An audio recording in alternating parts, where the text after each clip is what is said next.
and by nations, enhancing the reach of esports, including the Echelon Racing League.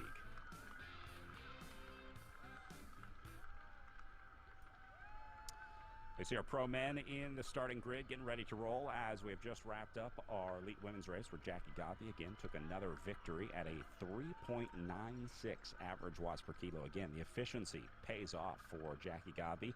Christopher Hickok in second and Stephanie Sidlick in third, with Matson Coe and Christy Tracy rounding out 4 and 5. All right, as we wrap up our women, let's move to our men's field. Before we get to today, I want to go back to yesterday on the Sunset Loop Road Race. Frankie, another barn burner in our pro men's race. It started with Charlie Velez and Matt Usborne, the two early antagonists in this group. We saw some really crazy attacking out here early on in the men's field. Yeah, a lot of early attacking. Velez and Usborne going off, and we saw 3-5 as Beat came up to him. Velez put himself out there a lot in the early portion of this race, and he ended up paying the price a little bit later on. But, you know, the Sunset Loop with the uphills and the downhills, we saw a constant fighting for position as everybody was trying to be in the front. And Sedgebrush made it into that lead group, but in the end, it ended up being a group of 4 trying to be able to race towards the finish. Yeah, Sedgebrush really started that move going solo off the front. He was then joined by Zach Nair, but it was this move that goes on to win the stage for Matt Usborne, who takes a big guts attack to go on the attack against Ryan Rutterham, but it pays off for Usborne as he hits the line, and it was an awesome battle watching Usborne and Rutterham hit the line together, but in the end, Matt Usborne finally gets the win that he had been hunting all season. This is a guy that we've been watching attack day in, day out, stage after stage after stage, but finally paid off yesterday for Matt Usborne and the Above and Beyond Cancer team as he gets the win over Ryan Rutterham by just over 2 seconds. Zach Nair holds on for third. Bruce Bird in fourth yesterday, and Spencer Sedgebrush, the Canyon Esports rider that had a big part of making that breakaway happen, dropped down to 5th place on the day yesterday. So take a look at these 10 names and expect to see a lot more of them today, because if it goes anything like we saw in the women's race, we see a lot of the same names up at the front.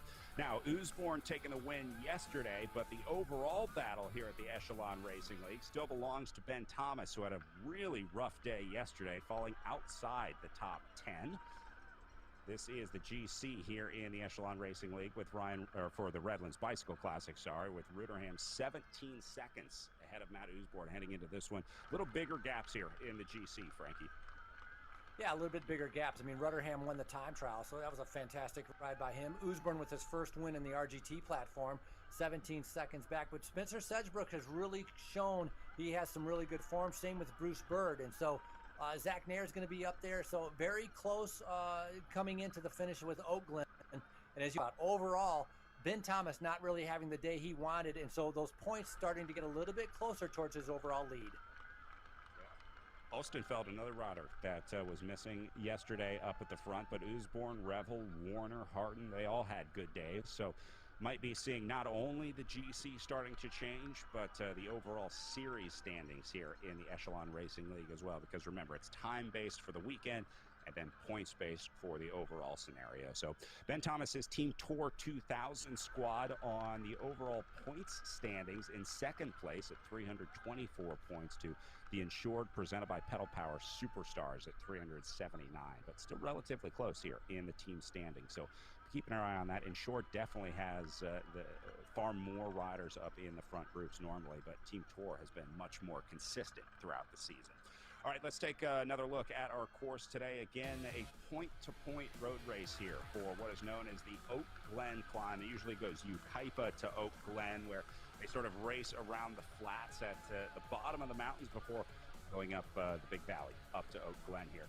Frankie, anything that we learned from the women's race? I mean, is it just about the last climb? Was there any other points on the course that you noticed that seemed to have a big impact? I think there were a couple other climbs that were kind of surprising or caught me by surprise, with grades of almost 10%, 7%, that I think when riders want an opportunity to attack, they can maybe get away and form a breakaway. But a lot of it is going to be the distance is going to be a big factor, and also getting to the bottom of Oak Glen in a good position. As you know, the race is 42 miles long, which is a long race for the RGT platform, covering almost 5,290 feet.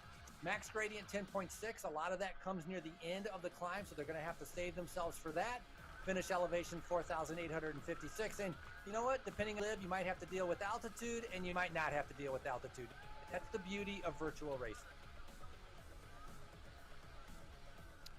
All right, well, getting down to it as we are into the final minutes of starting. Here is yesterday's winner, Matt Usborne, getting ready. You know it's serious because he just took the jacket off, getting ready to race here, revealing the Above and Beyond Cancer team jersey. Usborne on the hot streak, obviously, after a win yesterday. Makes you feel a lot better going into the next day. So this guy's going to have a target on his back for sure. But again, the way that Usborne rides and the way that Usborne won was sort of on a gamble. I mean, it wasn't not really a repeatable strategy, I guess, if you will, to try and attack solo that late. It's going to pay off eventually, but you got to lose a lot before you win that way.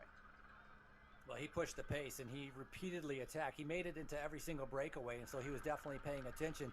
I was just thinking, you know, we just saw that picture of Usborne out on his balcony, which we jokingly call, you know, cell block C.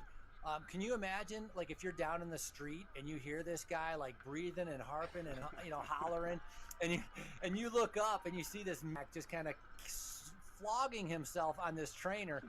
That's got to be a sight to see. But all of these guys putting in a huge effort yesterday on Sunset Loop. And I talked about it for the women's race.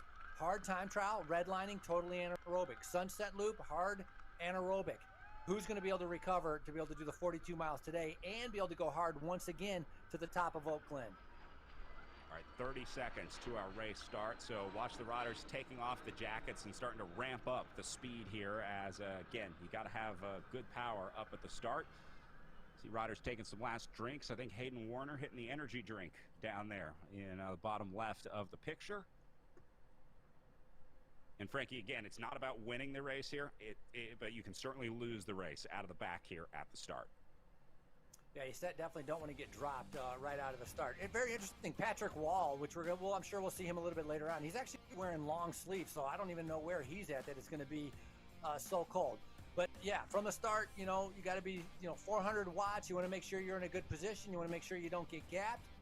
Then you can relax. So it's better to actually go harder in the very beginning so that you can relax a little bit later on than going easier in the beginning and then having that gap open up and having to chase for, many meters. And we see two riders already experiencing that off the back of this main group. Yeah, these are some riders learning hard lessons off the back here because this is going to be pretty tough to get back in. It's not that it's tough early on, but you do have to burn a pretty significant match in order to get back, if you can get back. Because the other thing about this is the racing is really fast at the opening. A lot of times it takes the riders a little bit to kind of calm down and let that pace drop a little bit. So, yeah, the starts are crucial here. And even more riders coming unglued off the back as we see Toppings and Furman, the two that were caught out at the start today.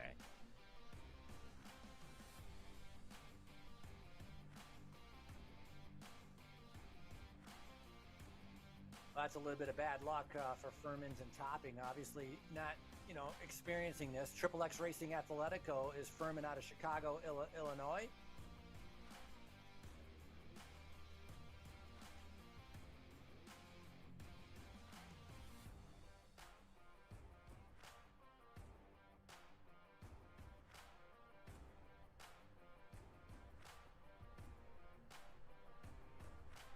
So a nice bunching taking place right now. So this is nice to be able to see. A lot of these guys have settled in with the pace. 40, 50 kilometers per hour, a little bit of an uphill. So that's 30 miles an hour. So that's going quick. Looking at, we were just watching Ruderham, who's our overall GC leader. Oh, we switched to her watching. But anyways, 260 watts. So that's not that hard. That's difficult for these guys. That they're going to be able to stay in that kind of green and blue endurance and tempo. Remember, the race is going to be about 2 hours long. One thing that these riders, if they watch the women's race, that they're going to pay attention to is when those climbs come. If they pre-rode this course, there's a couple of climbs along the way that prove to be really sticking points in the women's race. And if somebody wants to be able to launch an attack, it's a perfect place to be able to do it.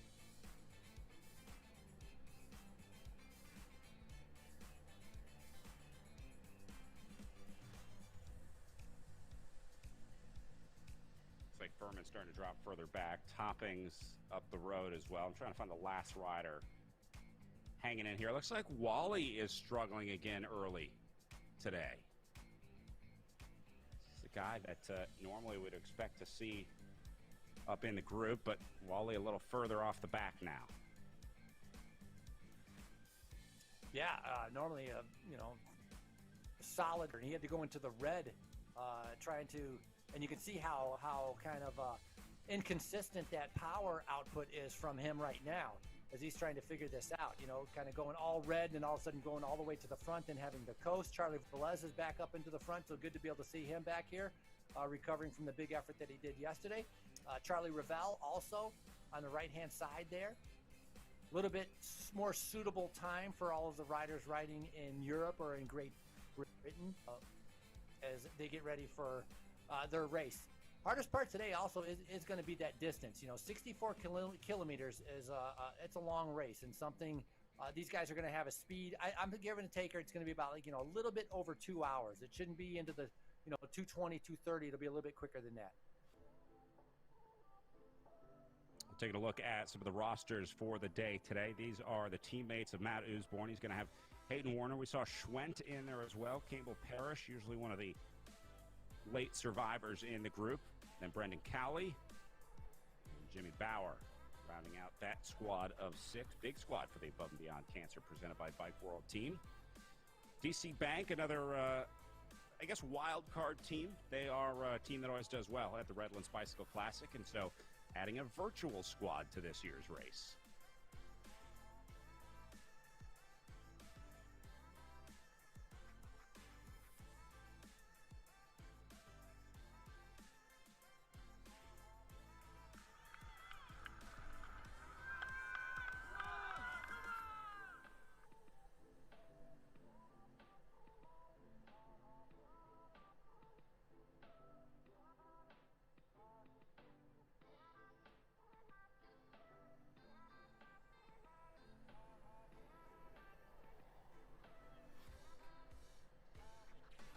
The Insured Pedal Power lineup.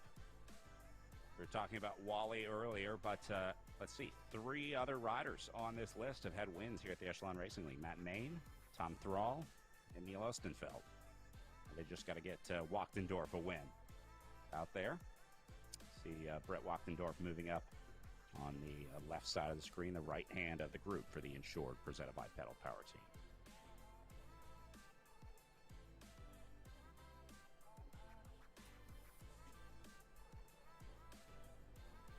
Well, they're leading Canyon this race. Esports, another team to look for out there. Go ahead, Sorry, Frankie. I was going to say for Canyon Esports, the leader for this team should be Spencer Sedgebrooks, who really put in a good performance yesterday.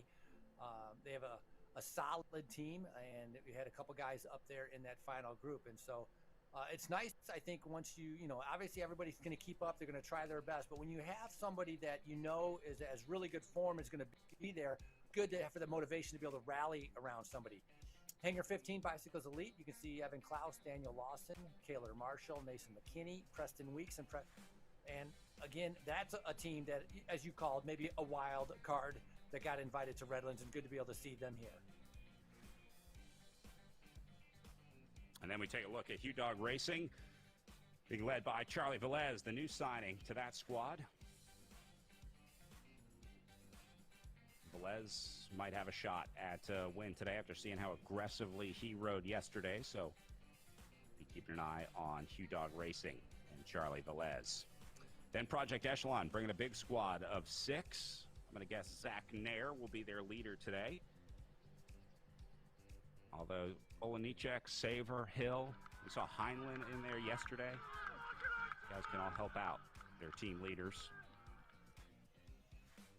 Restart Racing going to be looking at Dowd, Blackburn, and Blodgett.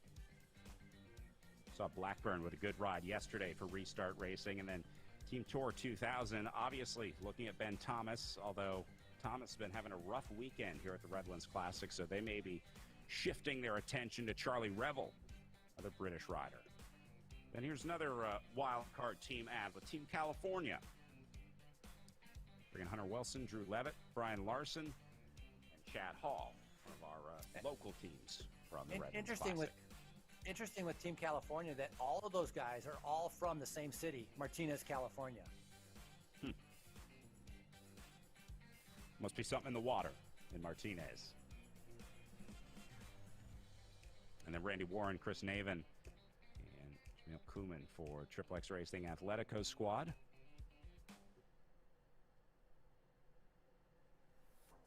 Support Clean Sport Seasucker Gutenplan coaching team as well with 3.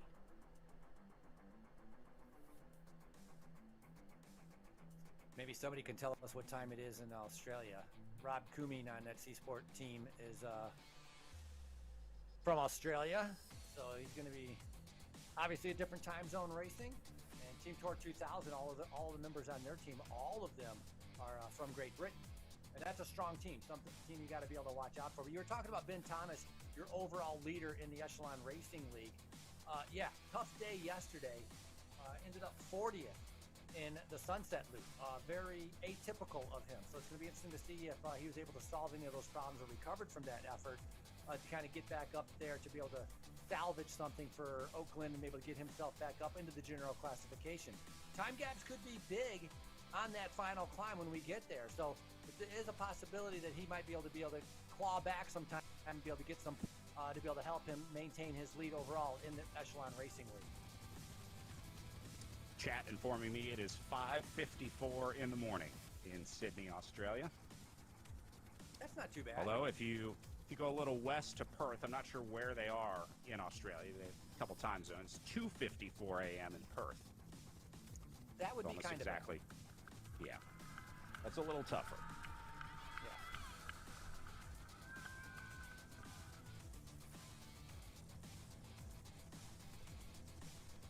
Well, right now, looking at your overall leader, that was Rudderham, with his fantastic time trial win, just kind of drifting back a little bit in the pack. So he has a 17-second lead over Usborne, who was your winner yesterday. So that's something they're going to, be marking each other for. Sedgebrook is third place, 44 seconds back, and then you have Bird and Nair at 59 seconds back. Two riders are definitely going to be marking each other also. They're going to be well aware that they are tied on time and that whoever can get to the top of Oakland first will be able to move up in the rankings. But long ways to go right now until we get to that point.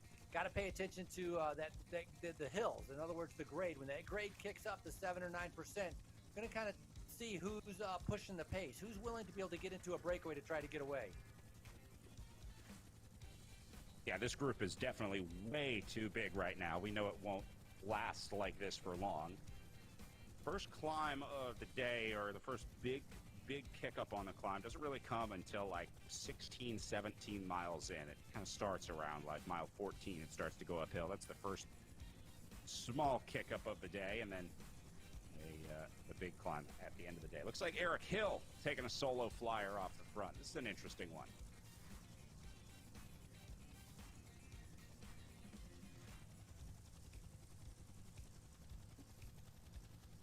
Yesterday we saw, how many times yesterday, Brad, did we see a breakaway go away with 4 or 5 riders who were, honestly, I thought it was going to be the move. I thought it was going to actually go away because it was 4 strong riders. Saw that at least 2 or 3 times yesterday on Sunset Loop, but amazingly, that pack, man, when it generates momentum, they are able to shut down a gap very, very quickly. And so you got to gauge which moves you want to be able to go with. Watching out for marked riders or deciding, hey, you're just going to sit in and wait for that final climb. That's the strategy that's going to take place today. Yeah, we're learning how important that timing is in virtual racing. How important it is to be able to know your body, conserve your energy, and use it when you need it the most.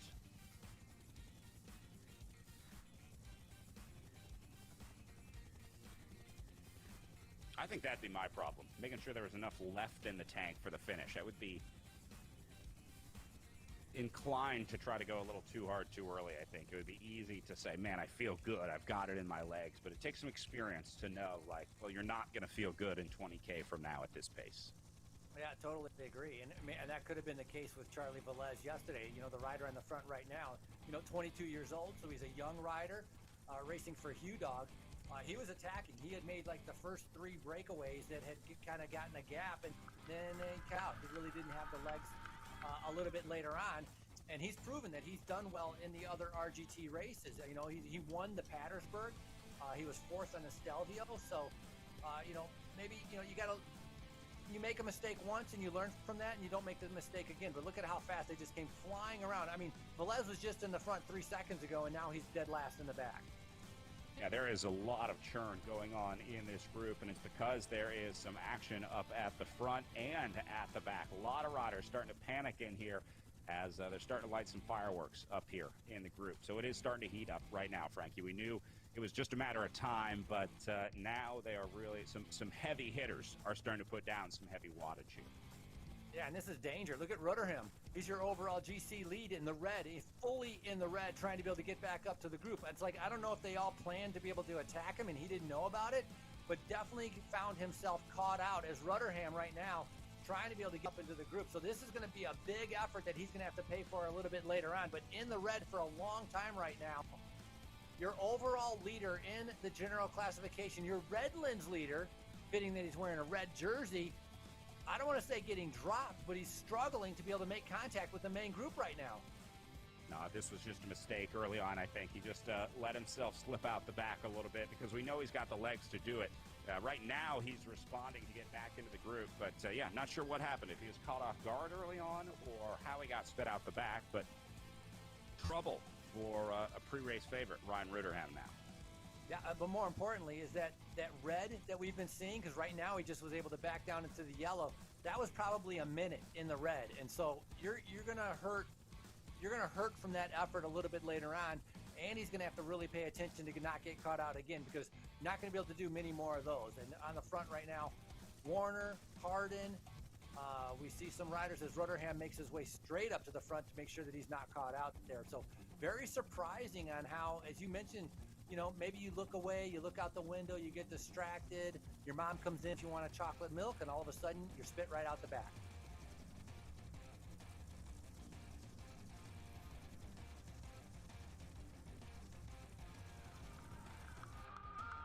Charlie Velez. This is another group with some hitters in it that has gone off the back with Dubuque, Velez, and Parrish in here back in 31st, 32nd. Yeah, Dubuque, the Canadian, he's done, 3 other RGT races, and so he's trying to be able to stay with this group. Parrish is in here also. That's Charlie Velez right there, as we have a good look at him trying to be able to lead this chase group to catch back up to the leaders.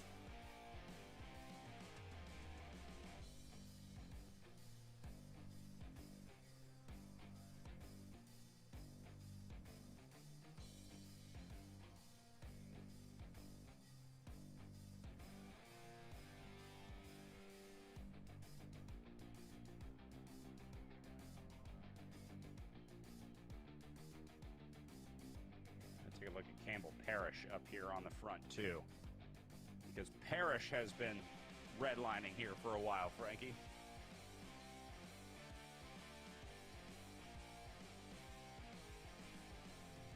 Yeah, doing everything he can to be able to stay with those chasers, so obviously that's important.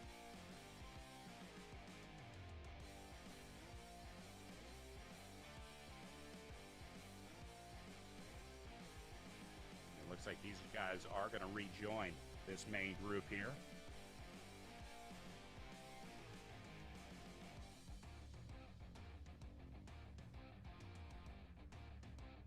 And there's another split with Beek missing out of that back group in 33rd. Yeah, Beek was strong yesterday, and so very surprised to be able to see that. Coming out of Great Britain, racing for Team Tour 2000, Beek being caught out. And look at the red that he's in right now. Look at that, 7.5 watts per kilogram, trying to be able to catch back up. So for some reason, riders, I don't know, they're getting swarmed and they're all of a sudden getting spit out the back. And look at Bird, and Bird had a fantastic ride yesterday also. There's Beek. You know what it might have been was the corners on the start. They have sort of, not a start circuit, but there are a few turns that come inside the first kilometer. I'm wondering if riders just got caught out in the corners, maybe. Well, Bruce Bird on a very tough course yesterday finished 4th. So not like him to be able to get caught out like that, because he would, and that's the thing that we talked about earlier, is that on Sunday you're doing lap after lap, so you know when the corners are. You kind of recognize parts of the course of what's happening, of when you need to coast, when you need to move up. This is the point to point. It's just like in real life. A lot of these guys have never done this road before. They've never done this race before, so they don't realize where the corners are. Everything's a little bit unexpected. You don't really know when the climbs are, and so that's catching some of the riders a little bit by surprise.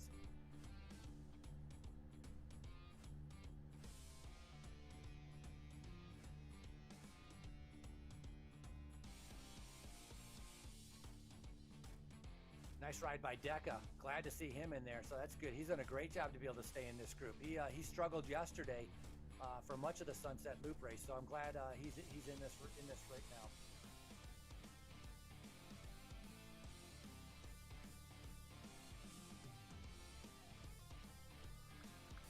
See Mike Swart in there as well for Restart Racing. Mike, a big part of the RGT community and the Echelon Racing League community. Does a lot of behind-the-scenes work with the Echelon Racing League. Get our timing and scoring system up. Helps bring some of the live graphics that we have here on the broadcast.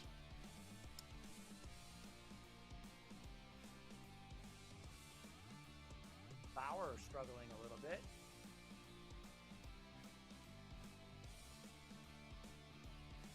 Above and Beyond Cancer, presented by Bike World Rider. All by himself. Looks like Siebel falling out of touch with the group as well. See Marshall behind him. Siebel was up in that last group yesterday, so another surprise to see off the back, and Sam Siebel. Yeah, Sam Siebel finished 34th yesterday. Bauer was 30th yesterday. And again, I talked about it earlier, the high intent of how hard the race was yesterday. A lot of guys, struggling to recover, struggling to find the fresh legs that they need to be able to go, 30 kilometers per hour on a 2% grade, or being put out a consistent, 5 watts, 4 watts per kilogram. That's a lot to ask for a lot of the riders. And so some riders obviously recovering better, stronger than others, and that's being shown, right here on the race course.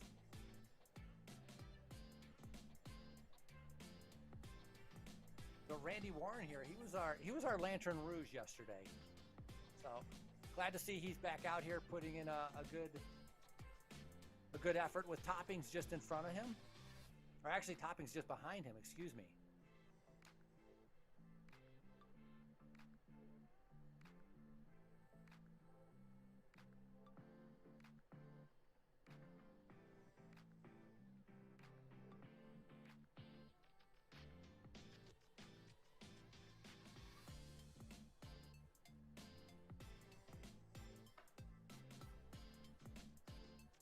All right, so just working our way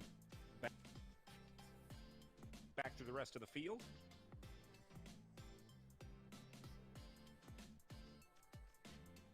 Always doing our best to keep an eye on all the riders in the race. We got a lot of people watching from all over the country, all over the world, so doing what we can to get some airtime for those riders as well.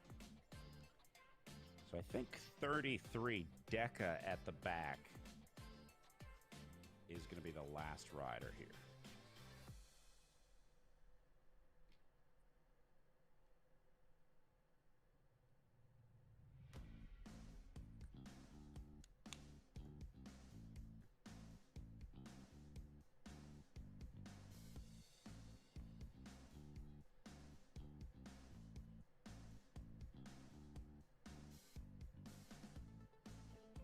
Deca, one of our few unattached riders, doing a solo effort here at the Echelon Racing League. Here's Wally back to the front. Went from us being worried about him early on to now setting tempo up at the front.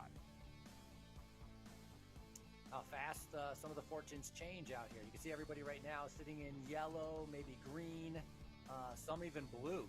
Ben Thomas looks like he's very relaxed riding in that blue. As Matt Main now looks like he just put in an attack. Look at that, surprise attack, 6.8 watts per kilogram, 7 watts per kilogram. So Main on the attack, the winner from the Gateway Cup, has decided to try to catch a lot of guys by surprise. As right now he's going up the road. Remember, Matt Main, the rider that came from the amateur ranks up to the pros. Maine getting signed to the Insured, presented by Pedal Power Team. Going on to get a win at Gateway, and now attacking at the front of Redlands. Nice to see Team California. That was right there was Drew Levitt going up the road to chase, and here we have Maine looking comfortable, turning the pedals over. He had a 30 meter gap, but he just, I don't know, like, kind of what the decision-making process was there, but he's like, you know what, I'm tired of riding this easy. He decided to attack, and you could see it immediately, a big spike into the red, going at like 6.87 watts per kilogram, and that's how he got that gap, because everybody else was not expecting it at all. So this could be a team move for the Insured, presented by Pedal Power Team, maybe trying to send Maine up the road to try to force some other riders to chase him, seeing if maybe they can dangle a carrot out in front of riders that might be able to make him chase. Looks like Ben Thomas might be falling for the trap here into third place. So Matt Maine doing a lot of work for the Insured, presented by Pedal Power Team. And again, this is a new rider to the squad. It was really impressive watching him go from the amateur ranks up to the pro field and then get a win pretty much immediately after entering the pro races. I think even he was surprised at his performance. Maine was really alone all by himself when he got that win at the Gateway Cup, or his wins, I should say, at the Gateway Cup, going back-to-back there with 2 days and 2 wins for the Insured, presented by Pedal Power Team. So Maine definitely going to have a target on his back going into the day today, although as a new name, that might be a little bit of an advantage for Matt Maine. So I just love this story. It's kind of a Cinderella story, Frankie, from racing the amateur series in your basement or in your garage for Matt Maine to getting a spot on the Insured, presented by Pedal Power Team. Yeah, he proved he had the fitness and the power to be able to do well. I mean, he won the amateur Giro della Montagna from the Gateway Cup, and then he went back and then he won both of the pro races. I mean, he won the Giro della Montagna pro race and Benton Park. So it was an incredible performance by Matt Maine, 34 years old, out of Iowa. And right now he decided that, yeah, maybe it's part of the team Insured by Pedal Power Tactics for him to go up the road and see who's going to chase. But long ways to go to be able to do that big of a time trial by yourself. And the gap the gap was 30 meters, so now it's up to 150 meters. So we'll pay attention to see what happens with that 150 meter, how big of a leash there will give him.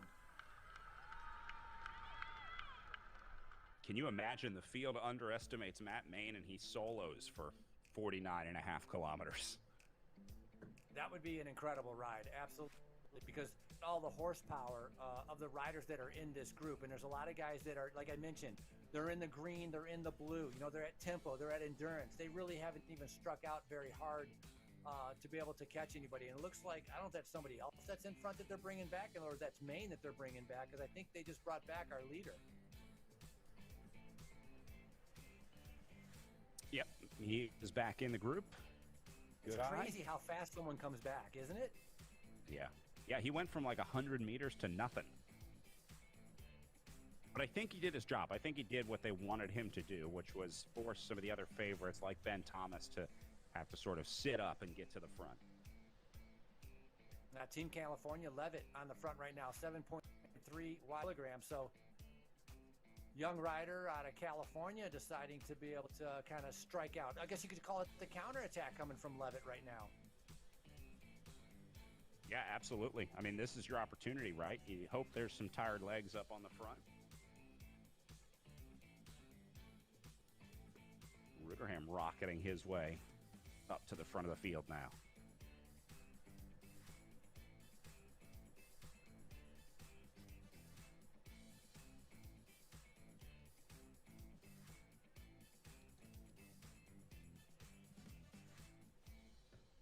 Deca a little further back. Off the back, he has been dropped. We saw him in the group earlier.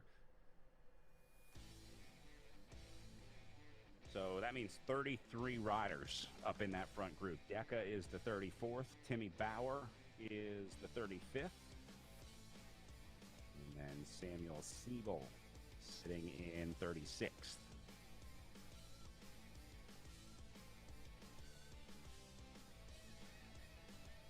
Siebel linking up with Marshall here. And then Randy Warren behind them in 38th. All right, back up to the front. Charlie Revel taking over the pace-setting duties now.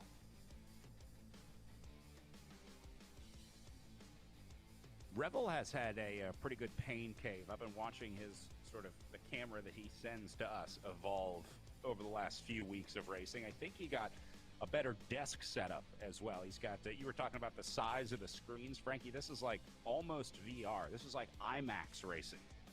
Yeah, this is like curved 4K. I mean, yeah, that's a nice setup, absolutely, for sure. So he races for Team Tour 2000 and talked about all the riders on Team Tour 2000 are out of Great Britain. So he's racing in Great Britain. He's about 6'1", you know, on the bigger side for some of the riders, about 184 pounds. So I'm not sure how great, you know, Glen is going to be for him a little bit later on. But Charlie Revel, some good rides as he did part of the Gateway Cup. He was second at Benton Park, and he was third for the Armed Forces at Clarendon. He must be racing outside also, because I see cinder block and arm warmers, but still has the fan going. Oh yeah, that's a good point. He does have arm warmers. You're right. Yeah. Now, or maybe they're those arm coolers. You know, they have the like it's supposed to cool your skin. You know what I'm talking about? Do you think he has white shoes or overshoes? They almost look like they're booties that are on top of the shoes. Yeah, they do. You're right. You're right. Good eye. Wait, is this him also? We got double angle? Yeah, he sends us two angles on his camera. So you see the camera mounted on top of his TV. That's what you're seeing on the right-hand side of the picture here. So we get to dissect his form from the side, and then we get to dissect his pain face from the front. Team Tour, all pro. I like it.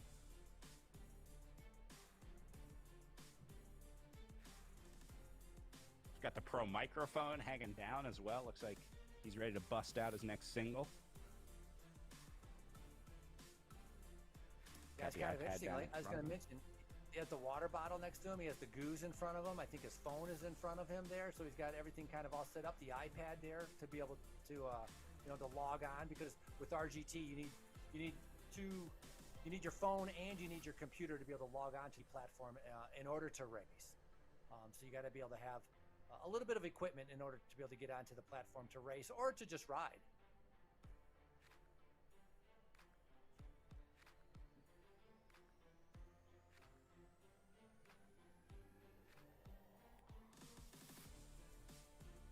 The Echelon Racing League being run in conjunction with USA Cycling.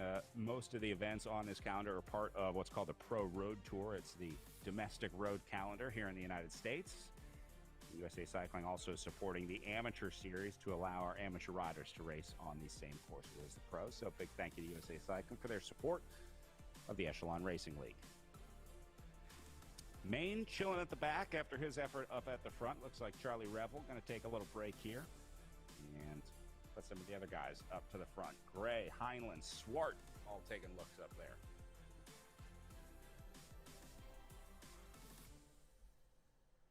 Yeah, and for a lot of these names, even Naven, are the regular names that we have seen that have been flocking towards the front, except for Levitt. Levitt is kind of a new one for us, 6.8 watts per kilogram on the attack right now. You can see he's immediately getting a gap, waiting to see who's going to be able to kind of go after them. Melville decided he wanted nothing to do with it. He actually started coasting and was in the group as Levitt is going forward in the group. Another interesting move here from Team California, sending Levitt up the road alone. I think this is real-life tactics trying to bleed into virtual tactics here. Levitt is trying to start a breakaway and trying to get riders to come with him. He's probably wondering why no one's going with him. It just doesn't seem to go like that in virtual racing as much as you see in real-life racing. Although here's a couple riders coming up to join him. This is going to be Dubuque and Beak trying to link up with him. But then, yeah, this is the problem. The entire field comes with him. Ben Thomas, Hayden Warner going to show some interest.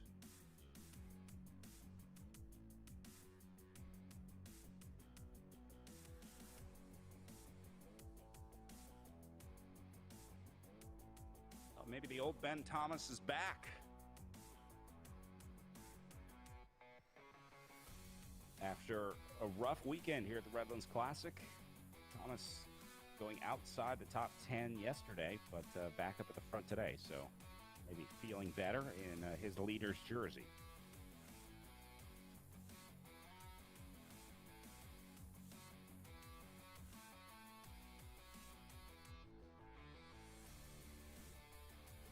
See Usborne and Rudderham not far behind. These are the guys patrolling the front, waiting for that big move, just waiting to see someone go.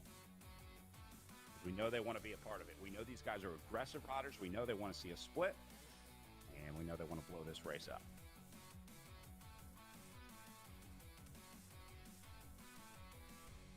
Yeah, big difference from Ben Thomas from what we had seen yesterday with the Sunset Loop. I mentioned he had placed 40th yesterday, so not exactly the race that he was looking for, but today feeling better, riding better so far. At least, you know, we're minutes into the race. It's going to be about 2 hours, so long ways to go. 45.5 kilometers to go, and a few hills along the way, and of course the big hill at the end once we get to Glen.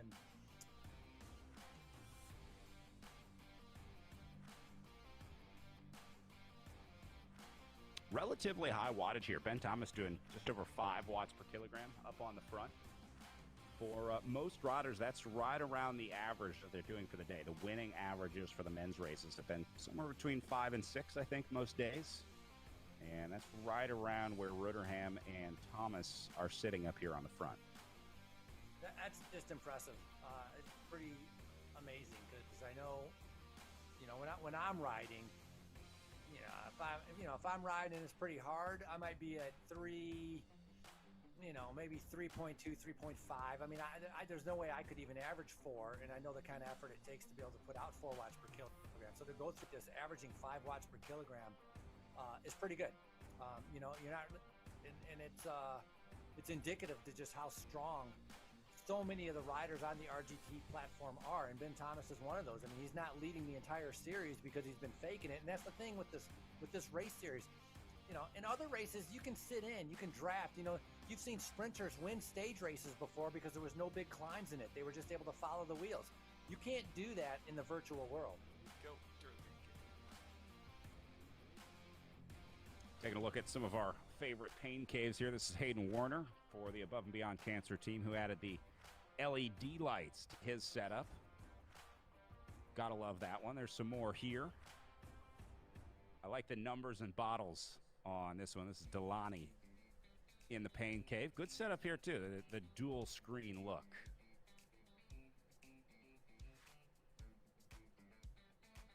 I also see Zach Nair, who I think is racing in the kitchen. A little more tame setup. But I don't know if anyone can beat Charlie Revel.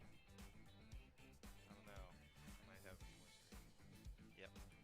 On your phone. Yeah, that's a pretty good setup. I mean, if I was him, once I was done racing, I would remove the bike, put in one of those driving chairs with the pedals and go at it with that screen, right? Go F1, exactly, the whole way. Frankie, do not give our director any ideas. Otherwise, we might be seeing some F1 racing on our setup here. Maybe the only guy on this stream that has a better setup than Charlie Revel would be our director, Mark. There you go. Dang. Now that's a lot of screens. That's a lot. I had no idea. Look at all that. That's pretty incredible. There's Frankie. Yeah, I'm at the bottom of the screen. Really good looking. I can see you playing some racing games on that setup, Frankie. Oh, I would be all over like doing a car racing game or something like that. I think it would be a blast. Yeah.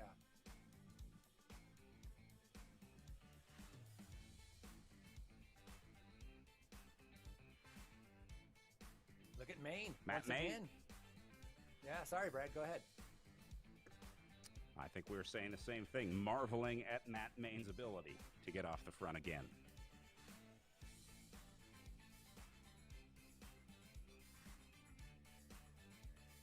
And one thing I do like so far with the point-to-point is that we have a bigger group here.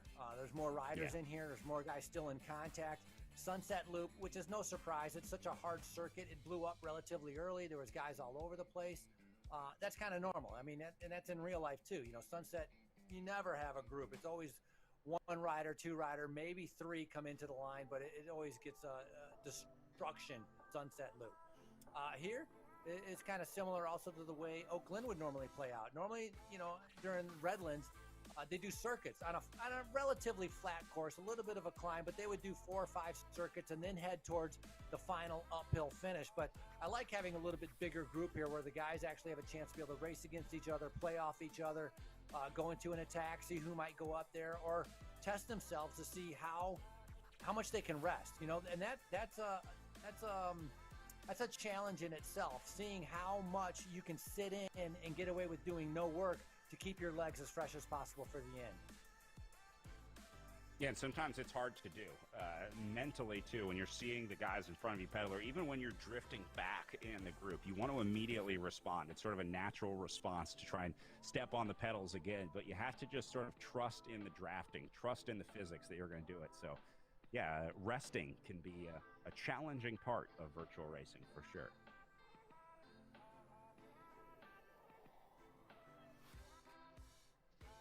I love in the game how the shape of the riders is somewhat accurate to real life. Like you kind of see a pointy end at the front where the drafting comes into play when they all kind of calm down.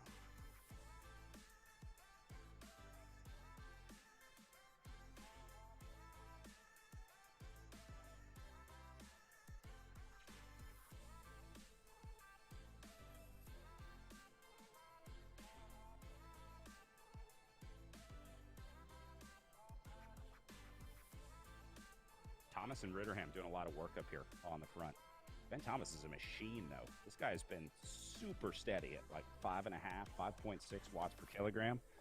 And I think everyone else in this group is like, we are more than happy to let Ben Thomas sit up on the front and chill, setting tempo here. So looks like things are going to be a little calm for a little while. Frankie, we have a late addition to the Pain Cave setup competition. Our friend Damon at ZMS Live Streams, who handles all of our cameras and streams here for the Echelon Racing League. Got a pretty sweet setup here as well. He controls all of our RGT cameras and then sends those back to our networking hub to get all those out to the show. So Damien does a great job. ZMS Livestream also carries the amateur races of the Echelon Racing League, and they do a bunch of other events on RGT as well. So check out ZMS Livestream on Facebook, follow them there, and see all the great streams that they have from RGT and other platforms. It's pretty impressive, the amount of the technology work, everything that goes on behind the scenes in order to be able to webcast this. As a rider, you get on your trainer and you ride, and you're like, hey, you don't realize like everything else that's involved that you guys have been very much involved in trying to be able to pull this off for the benefit of the sponsors, the riders, and in general the sport of cycling. Everybody benefits from this.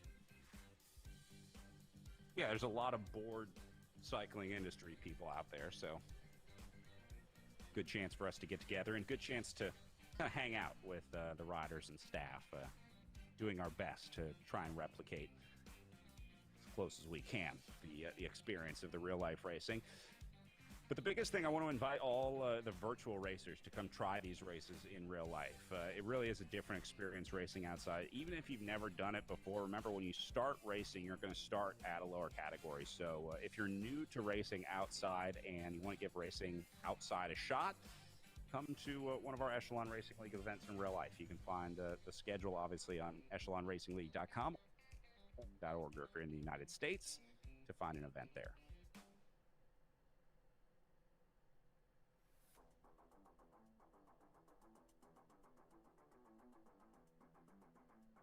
A little bit of an uphill here, going out to a 6% grade. Looks like, well, it's Charlie Ravel once again, 6.4 watts per kilogram, kind of stretching the legs, seeing if everybody is going to react to him. And Hal Blackburn doing a good job following up right behind him. But, the blob is still there, still pretty much grouped together, kind of following each other. You can see Team California, you can see DC Bank, Above and Beyond Cancer, Team Draft with those red jerseys, almost riding right in line, just like you would see in real life as they're approaching the top of this climb right now.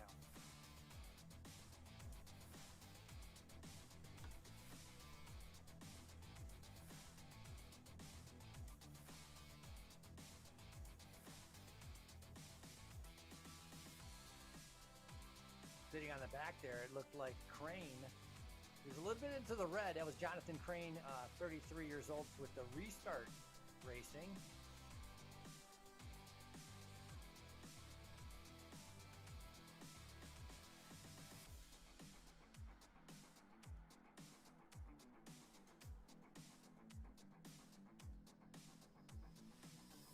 Still 33 riders in here at 40K to go. Look at Eric Hill is on the attack. Oh, yeah.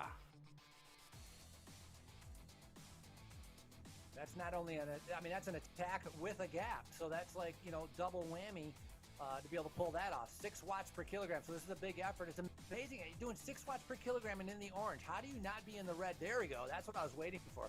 How can you be in the not be in the red at 6 watts per kilogram? That blows my mind. But Eric Hill doing a good job building up a 25-meter gap. The rest of the ride, 5% gradual uphill. So if Hill can get over the top of this, he may have a chance to be able to get a little bit of a gap on the downhill.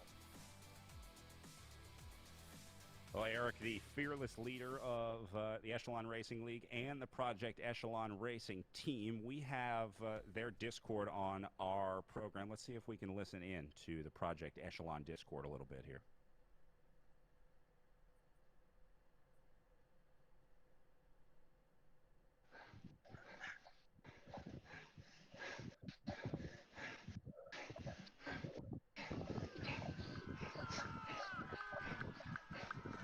Project Echelon guys, not a lot of love for Eric Hill here. I thought there would be more encouragement for their solo rider off the front.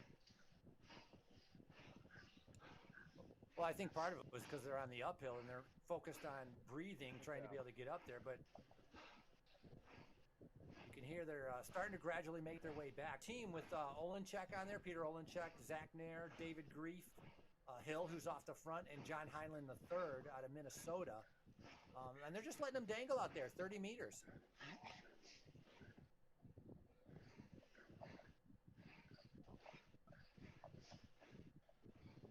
Another tough scenario here for Eric Hill because he's not getting any help. No one's coming up to join him. And he's not really going anywhere, so you got to decide what you want to do, because it's you can save a lot of energy by being in the group and sitting in, just like in real life. If you can get in that draft, you can recover. Otherwise, you're just putting out a big effort, not really going anywhere, because it looks like the main pack is not struggling that much to get back up to him.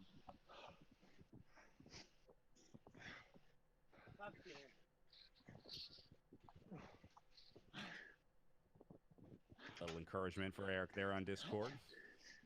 Although, going to need a lot more than that with the field breathing down his neck.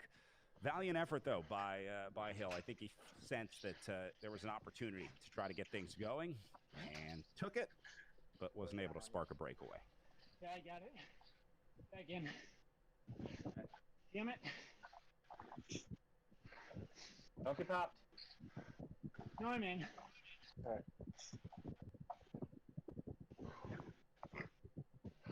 Interesting to see Updating that his focus. that he's back in the group. Yeah, interesting to see that focus about getting back in the group, and you could see him saddle and go red to make sure that he didn't get kind of gapped off the back.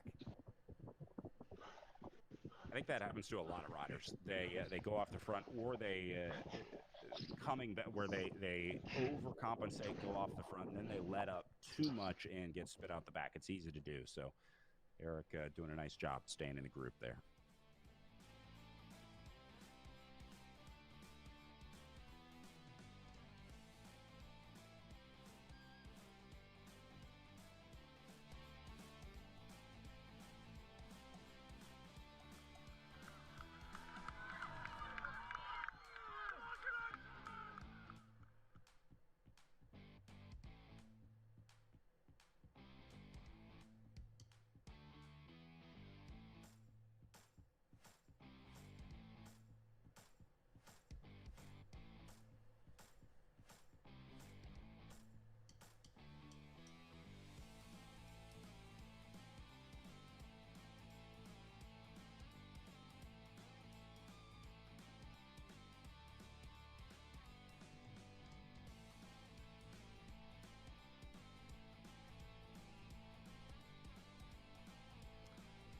Right now, coming up on 36 kilometers remaining.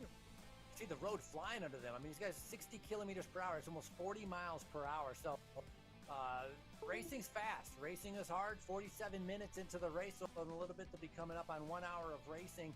Usually that's a kind of a gauge that you can tell on how you're feeling, because then they'll be getting a little bit closer to the bottom of the line.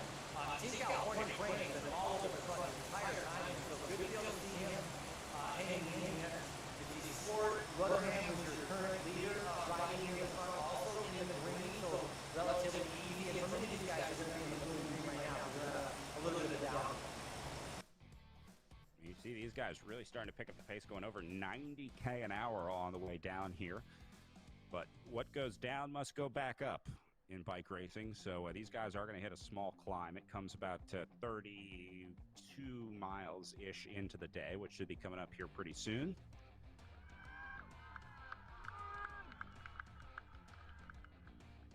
We talked about this yesterday, Frankie, but the descents are almost more dangerous to RGT riders than the climbs. I think there's a bigger chance that you accidentally get caught out on a descent than on a climb. Well, the speed is higher, and so if a gap does open up, it's that much harder to be able to close the gap, and that's kind of what makes it a little bit difficult. So you're absolutely right. We just saw 3 guys going flying backwards there, and so they got to get out of the saddle and get into the red in order to make contact. Look at the 3 right behind there, and again, we talked about 100. It's crazy, 100 kilometers per hour descent, and it's not even that big of a descent. It's a 3% downhill grade, so everybody's just like in attack mode right now. This is unbelievable.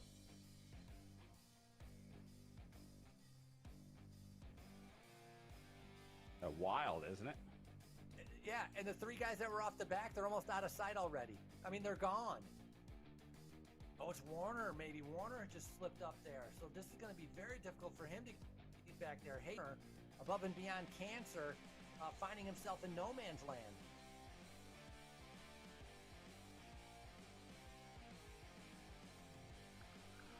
Yeah, this is not what you want to have happen for the Above and Beyond Cancer team, because Warner is a major hitter for these guys. So this will be a serious loss for Above and Beyond Cancer today.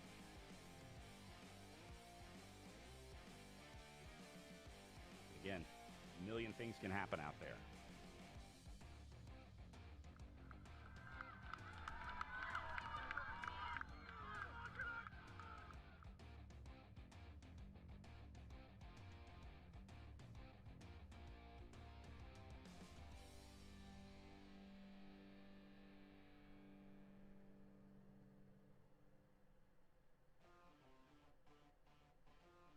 And riders just now going over the halfway point.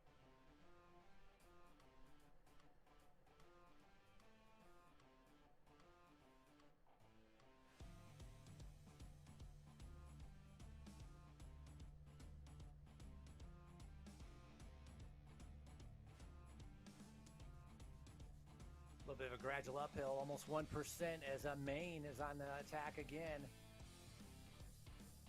And sometimes it's difficult to tell if the attacking or just kind of riding to be able to get up to the front. I mean, obviously, if you're going, 6 watts per kilogram, it's going to show red. That becomes a little bit more obvious. But a lot of times, some of these riders just trying to be able to keep up with the back, not getting caught out on in those downhills, find that the power they're putting in just pushes them to the front of the group.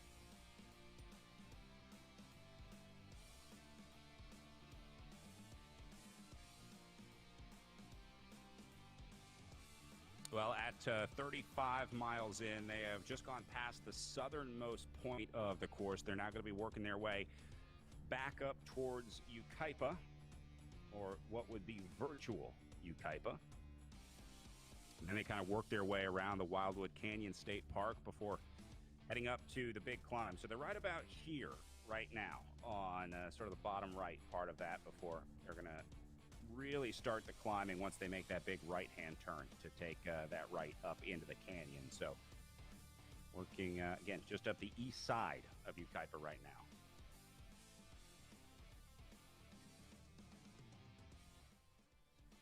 So, Frankie, this is the exact same view that we were just looking at from the modern map. I found these old maps from Redlands going back to 1882 for the first one. This is what downtown Redlands looked like in 1887. They started to expand things out a little bit, grid it out a little bit. In 1888, the Millionaires showed up in Redlands and started building Millionaires Row out in the hills just outside of Los Angeles. By 1902, the city had really started to expand. You see the river working its way through town, a lot built around that as they started to expand north and south. And then by 1949, modern Redlands had started taking shape, started seeing the freeways rolling into town, started seeing major transit hubs being connected, and then more and more side streets into 1952. It was really interesting watching the history of Redlands progress because it really was a millionaire's sort of getaway back in the day. And then this is what it looks like today, a massive city just west of Los Angeles, about 2 hours west of LA. And you can see how much things have changed in Redlands since the 1900s, the early 1900s, we should say. Just thought that was cool. I thought it was really cool that the Redlands Historic Society had all those maps together. I thought, yeah, it was very interesting seeing, it was kind of neat seeing how the roads and the freeway, the railroad that all of a sudden set up shop there, and also seeing Redlands University all of a sudden pop up there. So that was pretty interesting.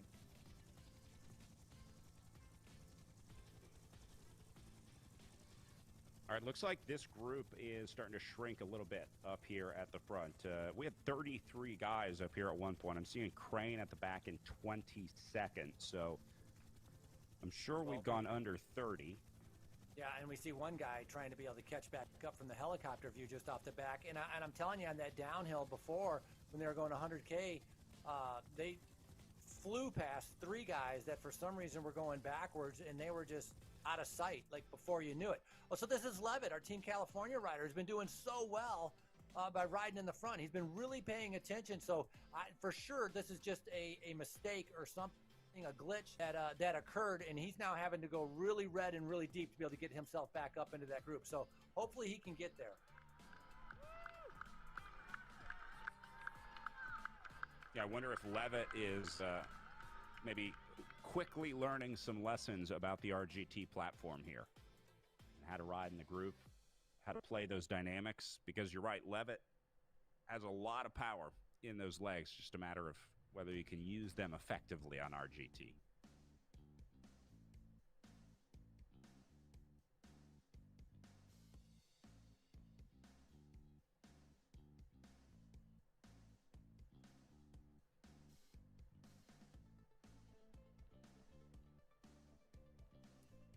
Well, nice to be able to see Levitt gets himself back up into that group, going back into the yellow. Take a few, now's the time. Take a few deep breaths, drink of water, try to recover a little bit. As we go back 25th place, which will be just off the back of the group, also would be Hutchings. So about, I guess about 150 meters off the back for Hutchings as he's trying to be able to make his way back up into that group.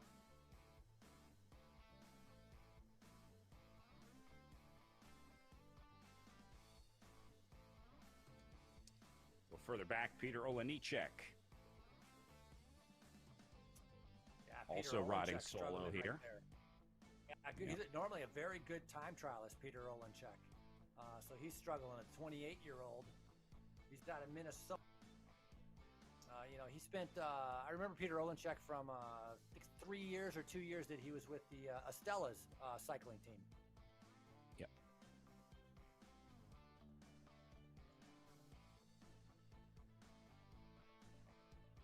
Interesting group here with Heinlein, Wachtendorf, and Dubuque, yeah.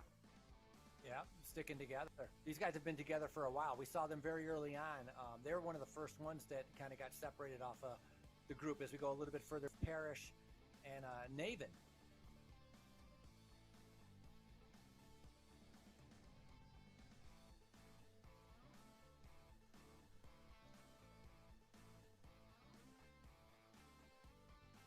Navin, he's done 17 times. Isn't that crazy? That's pretty serious. That's some serious commitment right there. Yeah, I mean, think about not only completing 17 Ironmans, but all the training and the time and the years of going into doing that. So pretty. I'd go bankrupt trying to do 17 Ironmans. That's because every year you'd keep trying to buy the fastest, latest, and greatest. I'm trying to buy speed, right? That's Exactly. my problem. You're taking shortcuts. I'm just going to buy my way to speed and endurance. You got the new bike, the new wheels. Well, look at this. Is this a surprise? Huh? You're Usborne? No surprise. And Ruderham right there with him. Two guys that like a little bit of pain, I guess. Yeah, and one thing I got to say, I mean, we haven't met Usborne at all so far in the race. He's actually managed to be able to stay hidden. So he's done a good job in concealing himself and saving those watts and saving that energy. So he's only 17 seconds down on Rudderham for that overall general classification. So that's why those two guys are right next to each other, marking each other. Crane doing a good job of staying in there from Team California. Swart coming up. Sedgwick going to stay in contact. And then we have a little bit of a gap, starting to get a little bit more strong out. See Thrall going into the red to be able to make sure he stays in contact with that main group. But Brad, you're absolutely right that, you know, we had 33 guys. Now we're down to maybe 20. You see Segabruch at the back showing 17, Revel in 18 behind him, and then they're just trying to figure out who this insured pedal power rider is sitting at the back because I think that's it. Here's Matt Main at 22nd. We know he has lost contact with the group. So, yeah, looking like Wally is the last guy up in that front group. So we'll call it 21 guys up at the front. Matt Main is number 22, trying to hold on here.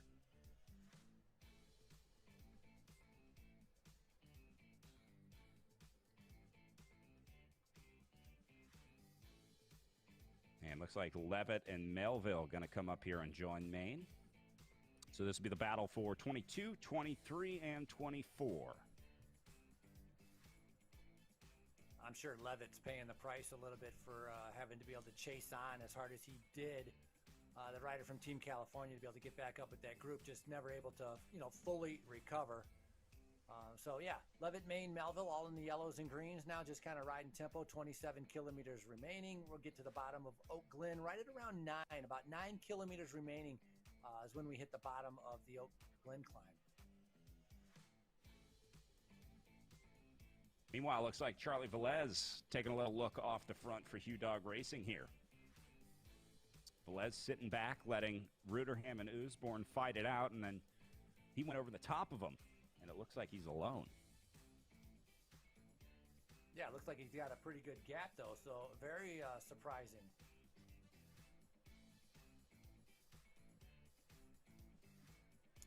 Velez, yeah, 20th on that sunset loop, and you know, that was a hard loop, and he did a lot of work in the beginning of that, and like I mentioned, probably paid the price a little bit, but yesterday finishing almost 5 minutes down on the race leaders.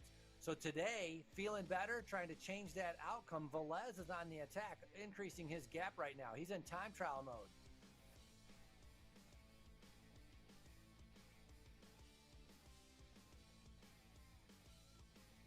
I might as well go all in for Charlie Velez.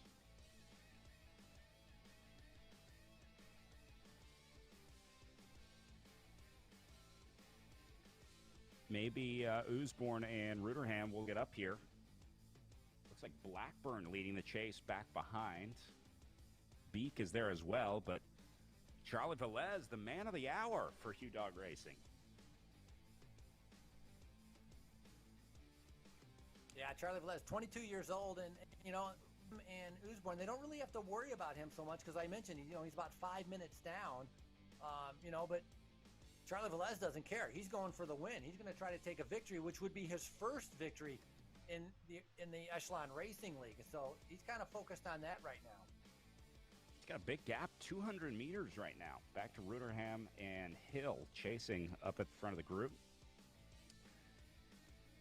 Yeah, maybe hoping for a GC pad here since he's a little further down on the GC, hoping that the GC riders let him go. I don't know if Ben Thomas is more interested in trying to get a stage win or trying to add to his GC lead, but maybe Thomas would just look at this and say, hey, I got the overall lead. This guy's not a threat. I'm not going to chase, but I'm sure there's plenty of other riders in this field that would want to chase Charlie Velez down.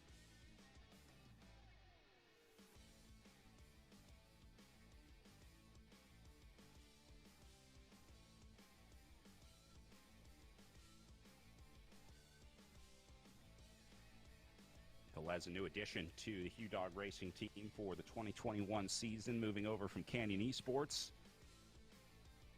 And I would say a pretty good signing for Hugh Dog here.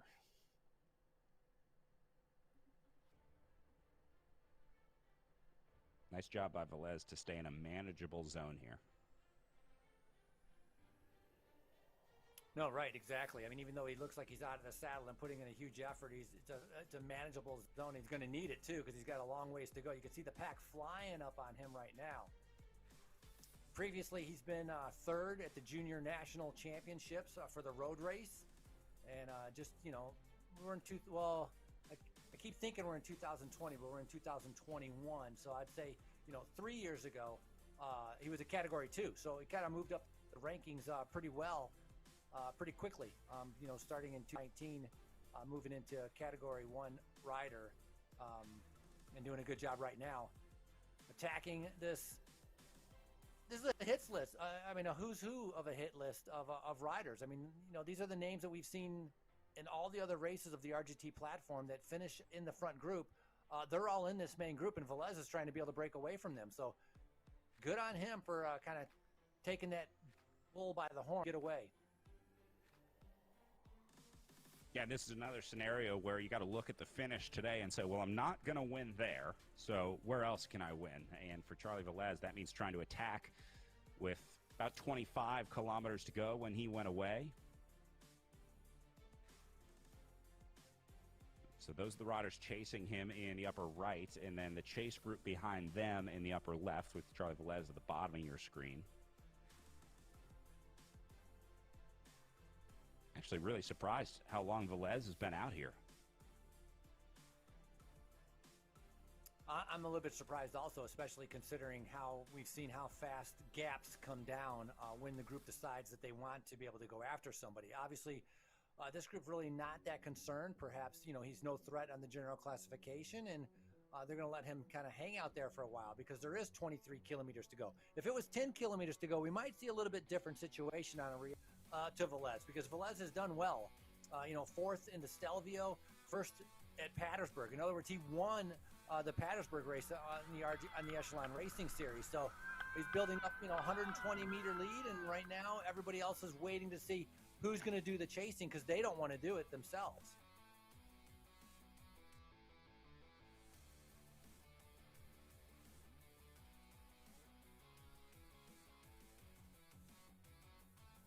Sydney Lewis letting us know Velez had a power dropout yesterday. That makes sense.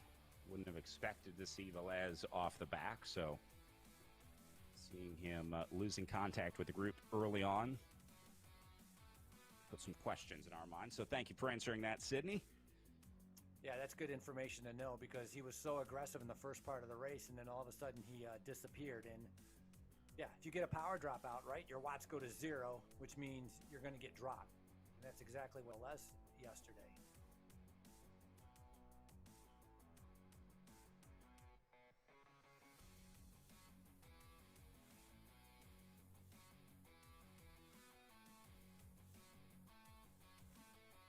So Velez on Hugh Dog Racing, he's got a few teammates in here.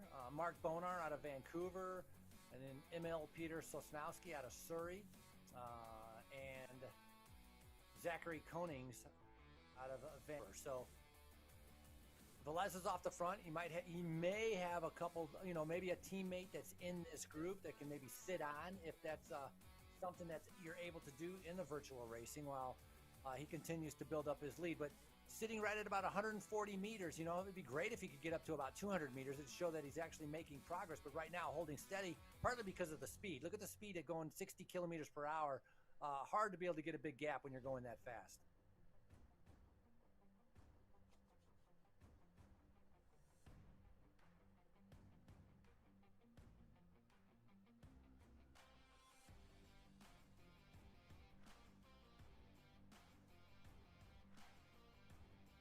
A lot of moving parts back here in this group.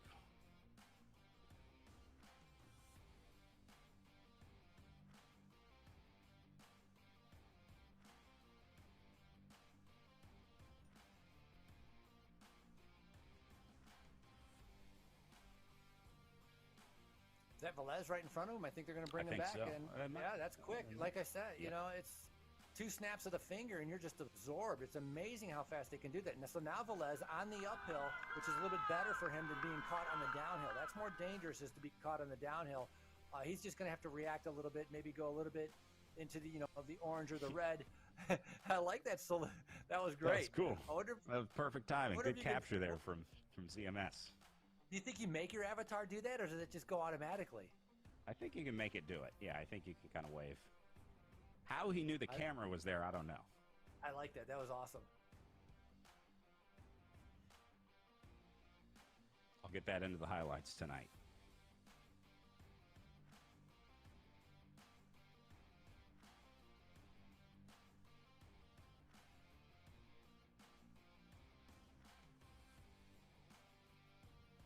There's Zach Nair Nair. You moving gotta up be to able the front.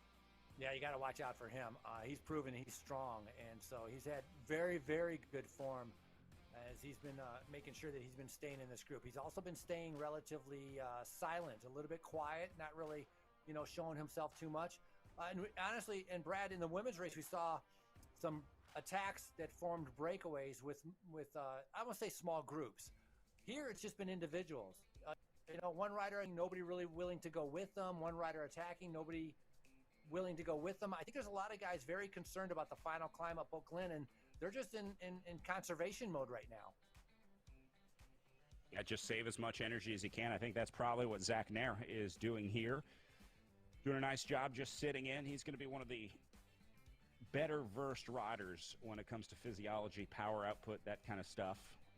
So, yeah, I would expect to see Nair riding in a pretty smart place in this group for Project Echelon.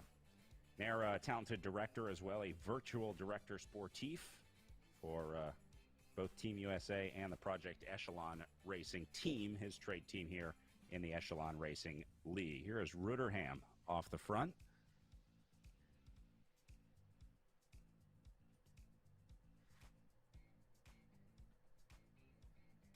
And Bird going to go by him. Oh, this is the old draft racing 1-2 here, Frankie.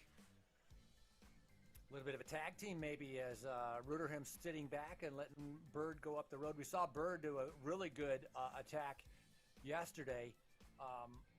One that caught everybody by surprise, and he only got caught on the final climb, I think it was the final climb before they headed in towards the finish. So Bird showing his strength yesterday and now showing it again today at 6.1 watts per kilogram. So this sets up really nice for Ruderham to be able to sit in a little bit as Bird now is on the attack. And same thing here. You kind of got to wonder what is the end game for draft racing or Bruce Bird here. Wondering if this might be a setup for Ruderham. Trying to draw some riders out. See if he can give Ruderham a little break before they get to the bottom of the climb. Miller trying to bridge. Schwent going with him. Yeah, and once again, individual riders, right? We haven't seen, you know, when Bird went, there was not an immediate reaction where 3 or 4 riders have gone up the road. Then they might have a better chance of building up a little bit of a gap. It seems to be one by one as everybody is, you know, normally in a long race, if you have a 120-mile race, everybody's afraid of the distance, and so they sit in, and it's not really, you don't really have aggressive racing. Same thing here. I think Glen, a lot of people are worried about the climb, and so they're sitting in, trying to conserve and riding a little bit more than they normally would. And this is allowing Bird to be able to get up the road and try to open that gap. 52 years old, an incredible, you know, he's got a functional threshold power of 435 watts. He's a bigger rider, 185 pounds. So when we get to that final climb, it's not going to be ideal for him. So he's going to want as big a lead as possible. He's riding like they just announced they're about to run out of pies at the pie store. He's trying to get there and get the last apple pie for the day on top of Glen.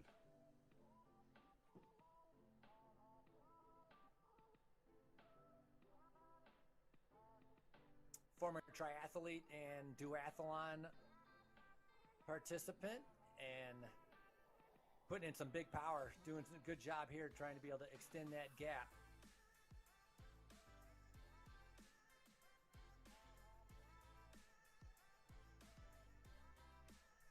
You know, for a Frank, lot of you riders, mentioned he had a world championship from a Fondo World Championship. Is that right? Yeah, so Masters Grand Fondo World Champion in the time trial and the road race. I wonder if that's the hat. I wonder if the Masters is green. Good one. That's a good one to try to be able to look up. Although that doesn't have all the colors of the rainbow, unless the Masters has fewer colors. That could be a thing also. But UCI does some weird stuff, man. You never know. Yeah, he won that in 2019, and so, you know, you don't become. I don't care if you're a Grand Fondo world champion, a basket weaving world champion, or whatever. You know, you got to be good to become a world champion at anything.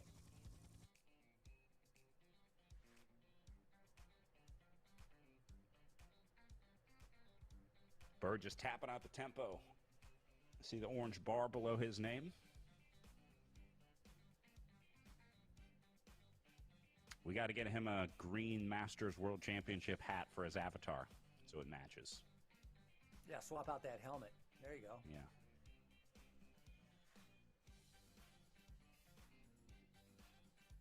I would normally advocate that riders always wear a helmet when they're on the bike, but I think they're optional in RGT. I think there's a few riders in here that I sometimes see without helmets. I'm not sure how that works, how you can determine whether you're wearing a helmet or not, but kids always wear your helmet if you're out riding or if you're just walking around the house.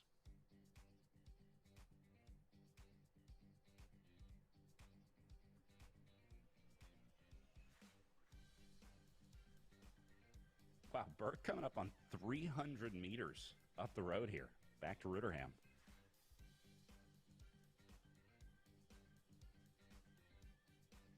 I'm noticing Bird's power is a little less consistent than, like we saw Ben Thomas up there at the front. Bird is going like up to 6. He'll drop down to 4. He hovers in the 5 range for a while. He's got much larger dynamic in his power output. Pretty active on the bike, too. He stands up a lot, moves around a lot. That could have something to do with the fluctuating power. But as long as it works, it's working pretty well for Bruce Bird right now.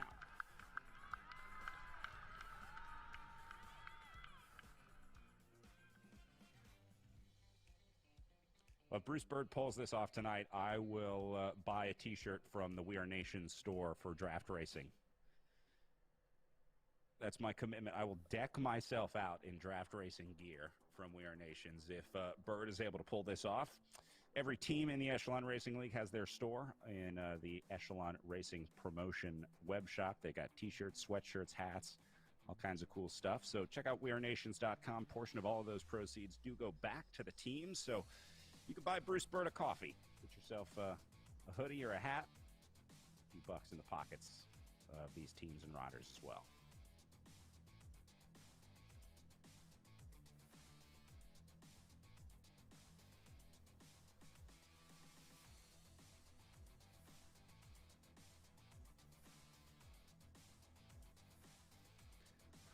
All right, so just taking under 17K to go now. Gradually getting a little bit closer to the bottom of the start of the climb, which is what a lot of these riders are going to be thinking about. I mean, their directors or themselves, you know, we saw that whiteboard that Christy Tracy had. And so, you know, I wouldn't be surprised if, you know, if you kind of checked out the course just like the pros do. You know, you get a piece of tape, you kind of write down where the mile markers are that you need to pay attention to, and you kind of put that on your stem and hope that it doesn't get washed away from your sweat, and be able to know exactly the points that you're going to have to be near the front or in the front. We see Will Harden right now on the front right there as Bird continues to try to increase his gap, doing a fantastic ride. This would be, I agree, Brad, if he's able to pull this off, this would be one remarkable, remarkable ride. 270 meters up the road for Bruce Bird right now. That's the biggest gap that we've seen for most of the day today. Velez got away to like 170, 180 meters, I think, but Bruce Bird coming up on 300 meters to go. Now, again, still a massive climb between Bird and the finish line, and typically solo riders not favored on that last climb, but we did see two riders sticking together pretty much all the way to the line of the women's race with Jack Godby and Krista Doble-Hickok. So maybe Bruce Bird can get some company up the road, and two riders can try to have a go at it.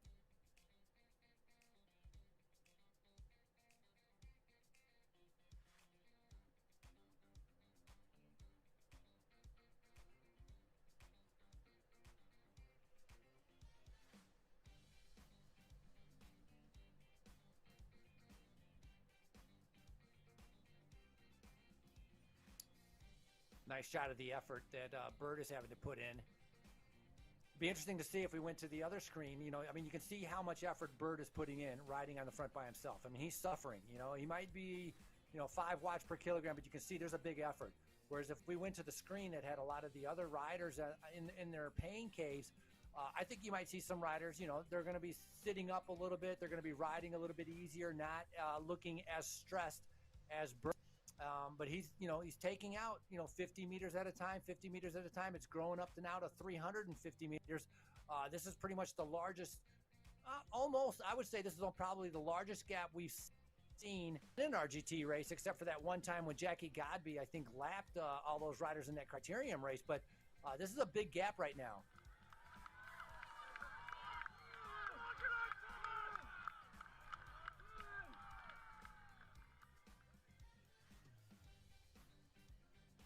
Getting towards the end of our final day of the Redlands Bicycle Classic as we continue to push forward in the season here in the Echelon Racing League. February is Black History Month, during which we seek to honor and give back to our Black veterans and service members. Starting February 2nd, Project Echelon is challenging you to ride 22 consecutive days, riding 22 miles a day, in remembrance of the 22 veterans we lose to suicide daily. I also ask that you reach out to 2 people in your network each day to donate $22 to Project Echelon. Half of that is going to the Ride to Stop Suicide, and then 25% of that will go to the St. Augustine University Cycling Program, a new cycling program at St. Augustine University, one of the historically Black colleges and universities. So trying to get as many people on board with the Ride for 22 as we can. Big thank you to Project Echelon and SAU for all of their work this month as we ride for 22.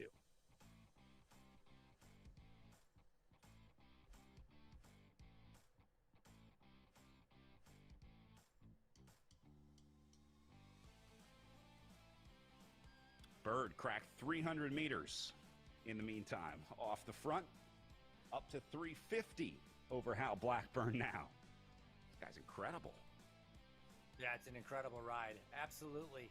A phenomenal 5 watts per kilogram. He's going to put in, he could be increasing his FTP, but with this 20-minute effort that he's doing right now before he even gets to the climb. So 14.5 kilometers remaining. Again, we get to the bottom right at around a little bit under 9 kilometers. And so that's going to be the first test mark for Bird to see if he can continue to increase that gap. But look at that, 530 continues to go up as the main field doesn't seem very concerned with him at all. I think part of this might be because of the elevation of the course. I think he was on a downhill section while these guys were on an uphill section, so that sort of artificially inflated that gap a little bit. But once they get on even terrain, there's not going to be much flat riding, so I'm trying to find a place where maybe they're on the same gradient, we can get a better read. Segabrush with a little trouble on the right-hand side of the screen here. He made his way back in there.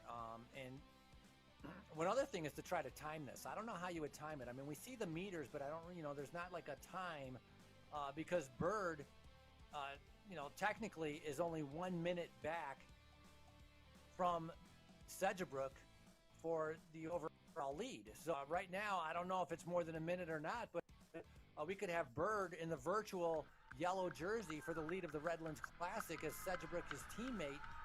Sedgebrook's not even pedaling, it looks like in the camera right there. You can coast that long in this thing? Yeah, he did that big effort to get back up into the group, and then between the downhill and sitting in the group, yeah, there's not much work that you have to do.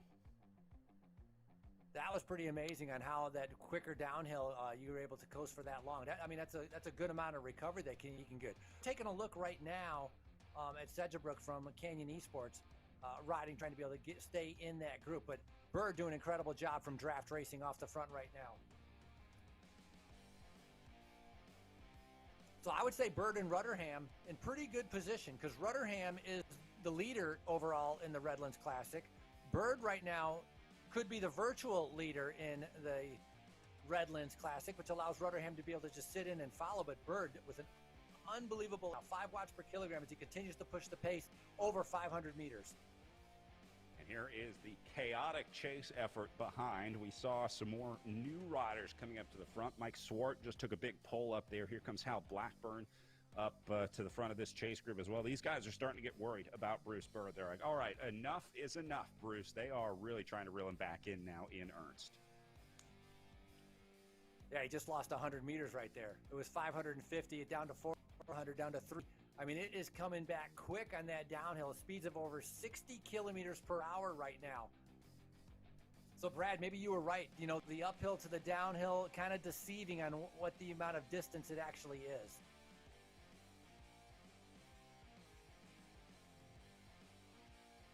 So I think this is probably a good place to take a check at 260 meters up the road for Bruce Bird. Don't forget, racing continues in the Echelon Racing League. Headed to the Joe Martin stage race next, and then the Indy Crit February 20th before we wrap up the season with the Tour of America's Dairyland March 11th through 14th. Still time to enter for the Amateur Series. You can find all the information at echelonracingleague.com.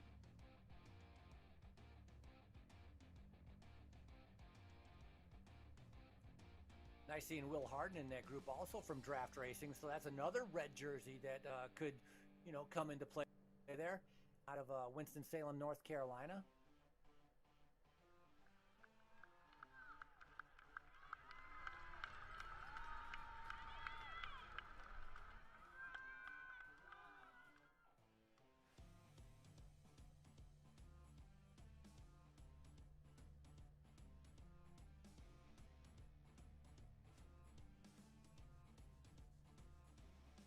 You think we have 20 still in this group, in the front group here? It looks. I think it's 19 because Harden is there at 17th, and then that would be 18 and 19 behind him. So somewhere along the line, I think we ended up losing somebody else. Not sure really who. You know, some of these downhills can definitely catch riders by surprise, and all of a sudden they find themselves off the back. So sitting here with a 20-person group leading in towards the bottom of Oakland. And, you know, arguably the hardest part of the race course still to come.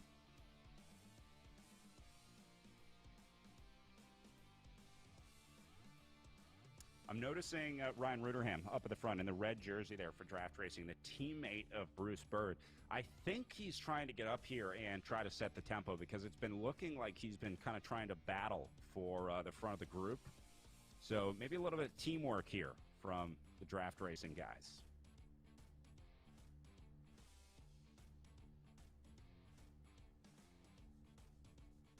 So here's Schwent off the back in 20th. That means 19 guys up the road. Schwent will be number 20 for the Above and Beyond Cancer team.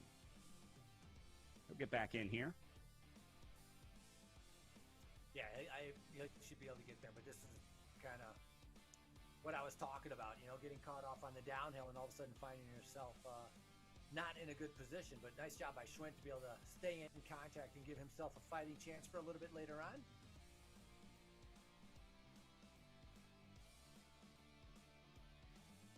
Here's Patrick Wally back in 21st, coming unglued again. Been a day of roller coasters for Wally today.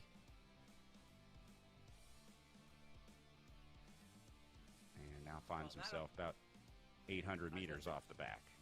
All right, Brad, I was going to say not only today, but also yesterday. I mean, right, Patrick Wall, we expected to be up there, but, you know, he ended up finishing 28th yesterday. So definitely a coaster ride for him yesterday. As well as today, as we go back to Matthew Main and Hutchings sitting 22nd and 23rd.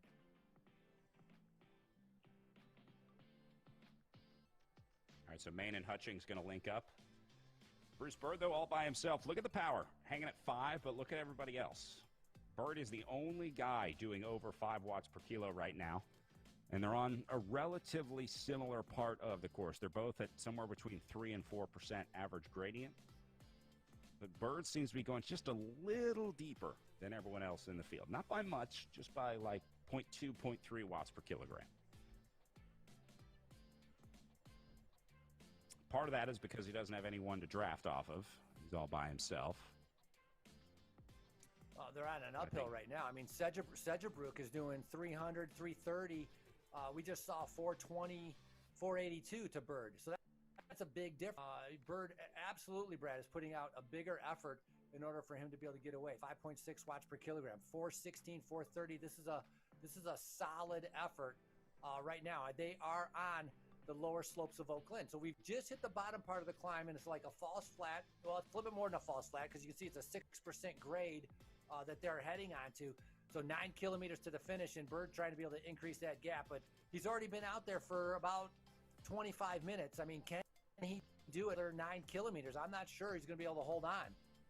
I think Bruce Bird was inspired by the Matt Usborne move from yesterday. He was like, if Matt can finally get the win, I can do it too. And look, Bruce is saying, let's just calm down here. Take it easy. We got a lot of racing to go here. A lot of pacing to go. But, I mean, it's remarkable what he's already done to be able to hold off that group the way he has and be able to build up that lead. So, and if anything, setting up teammates. He's got 2 teammates sitting in the back there with Rutherham and Harden. And so those 2 guys in the red jerseys are in a good position. And it doesn't seem like anybody, obviously there's no organized chase, but it doesn't even seem like there's an individual concentrated, focused chase to be able to bring back Bird. So Bird's out in no man's land. And right now, Brad, you always say it. What's his choice? He's committed. Yeah, get rich or die trying. Win the stage or die trying for Bruce Bird.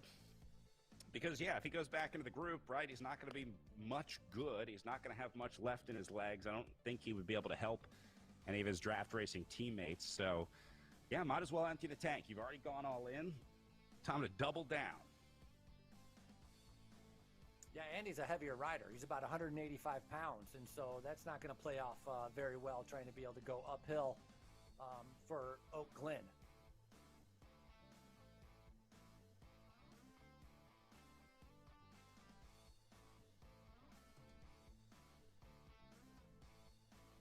Jonathan Crane lifting the tempo a little bit back in the group.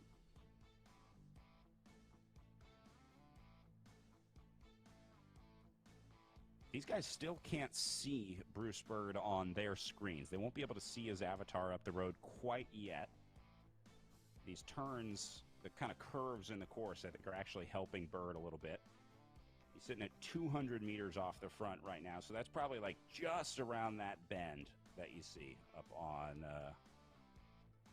the left-hand side of the screen. And look, they're letting Ruderham set tempo. This is just like real-life racing, Frankie. It's the old Saturn sit-up, right? Ruderham's going to set tempo at the front of this field and just set a false tempo. I can't believe they're letting this guy set pace. That's funny. That was a good one, yes. He's up there setting the tempo, trying to see if everybody's willing to sit behind him and kind of get the draft and save their energy for a little bit later on in the climb. And perhaps this is playing into Bruce Bird's hands right now.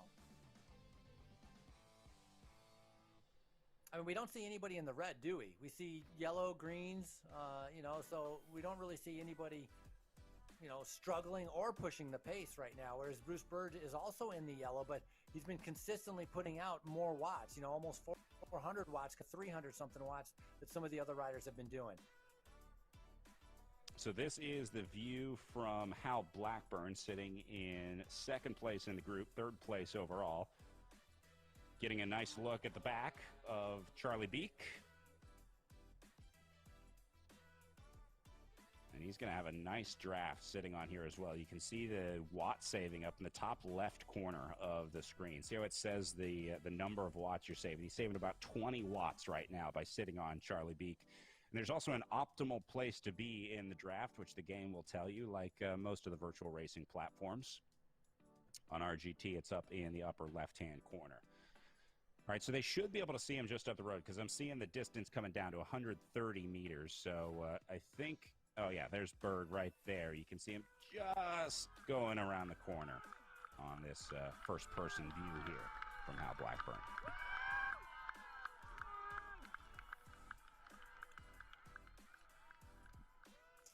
Beek opening up a teeny bit of a gap on some of the other riders as Rutherham's trying to respond to that. But I think the pressure, because we saw with Beek doing almost 6 watts per kilogram, they're going to be able to bring back Bird, but it's putting pressure on the riders in the back.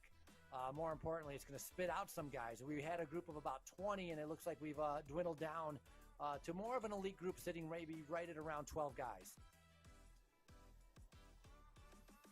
Gap coming down to 80 meters now, the first time in a while that we've seen Bird's lead go under 100 meters. So I hate to say it, but I'm starting to think that this one is fading a little too quickly for Bird to pull it off today.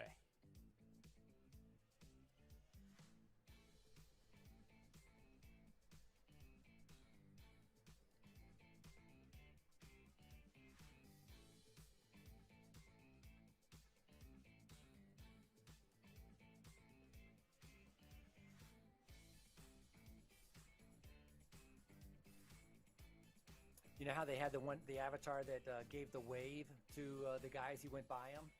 Yeah, we need a guy that gives the, like, thumb on the chin sign. Or have the avatar look behind him to see the, you know, like you're looking back, checking to see the guys coming up on you. Yes. Exactly. A little bit more of the real life experience into it, as because Bird would definitely be looking over his shoulder behind him to see these guys coming up, and then having to make a decision.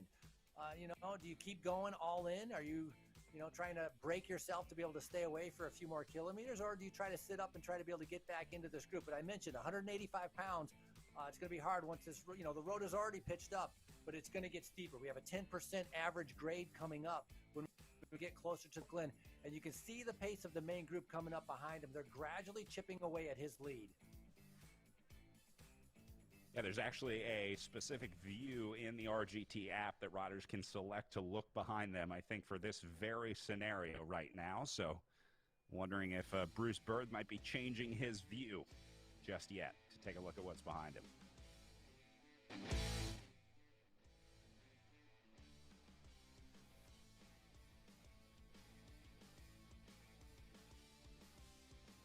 I don't know if you would want to look behind you, though. It might be a little disheartening.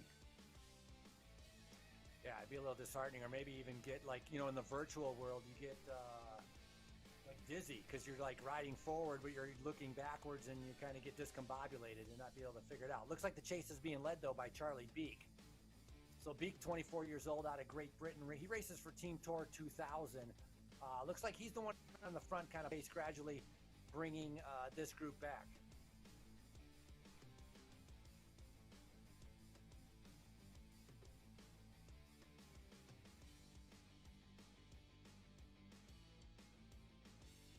And so Beek could be sacrificing himself, you know, riding on the front for Team Tour, trying to be able to set up perhaps his teammate Ben Thomas, because Ben Thomas maybe is feeling a little bit better today than what he did before. I'm not sure if he, yeah. So Ben Thomas sitting in fourth on the in the line right there as Beek continues to be able to make a. So Bird has been brought back. The rider's been away for the last 20 minutes, finally reeled in as Charlie Beek goes right over the top of him and continues his hunt towards getting to the finish line. Well, now we got to watch for the counter, because this would be a good time to go.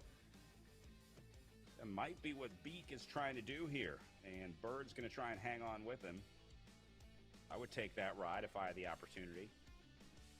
The problem is they don't have a lot of time left to try to get away. I mean, to try to form a breakaway here as you're getting inside the last 10K of racing, with most of it being uphill, I don't know that that's really the terrain for a group to try to work together and get away, Frankie. Yeah, I would agree. It'd be difficult, but if you can, you know, for Beek, if he can get a gap and if he's feeling good, it's going to make it that much harder for the other guys to be able to close that gap leading up. Granted, you know, 10K out is out. If we're talking, you know, the 2K out and you have this kind of gap, that's something that you can maybe go for and try to stick. But we know Thrall is super strong. We know Rudderham is strong because he won the 10K time trial on day number 1. So we know he has some good legs. You can see looking a little bit further back from this group is Blackburn's trying to be able to regain contact. And great to see Velez not having any technical problems and being able to be in the group the way he should be.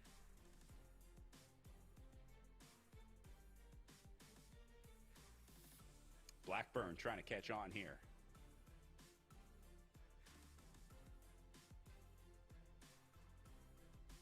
Wow, some real carnage happening at the back here. Yeah, it's getting all split up. I talked about the experience of Blackburn having over 190 races done on Swift. Miller just behind him trying to be able to catch back up. He's on Team Tour 2000, so racing in Great Britain.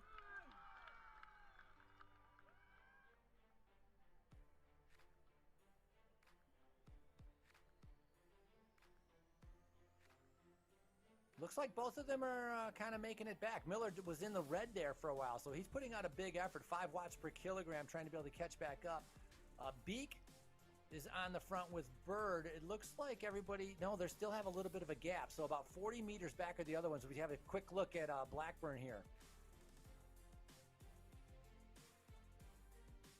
They are really not going to get any more rest on this climb. It's pretty much up, up, up from here on out.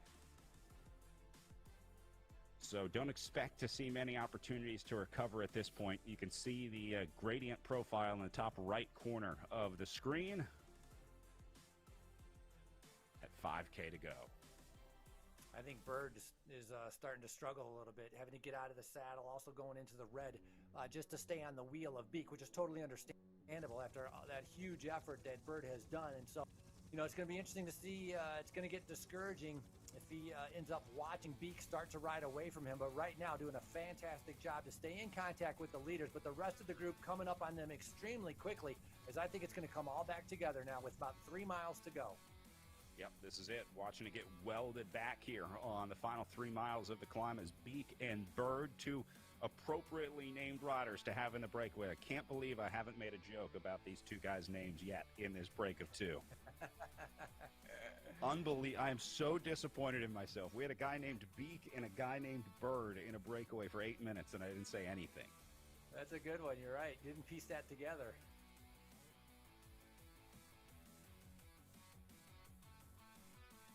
Thank God Ruderham's attacking. No pressure on that name. Taking a look at Sedgebrook right now, highlighted 350 watts, 380 watts. So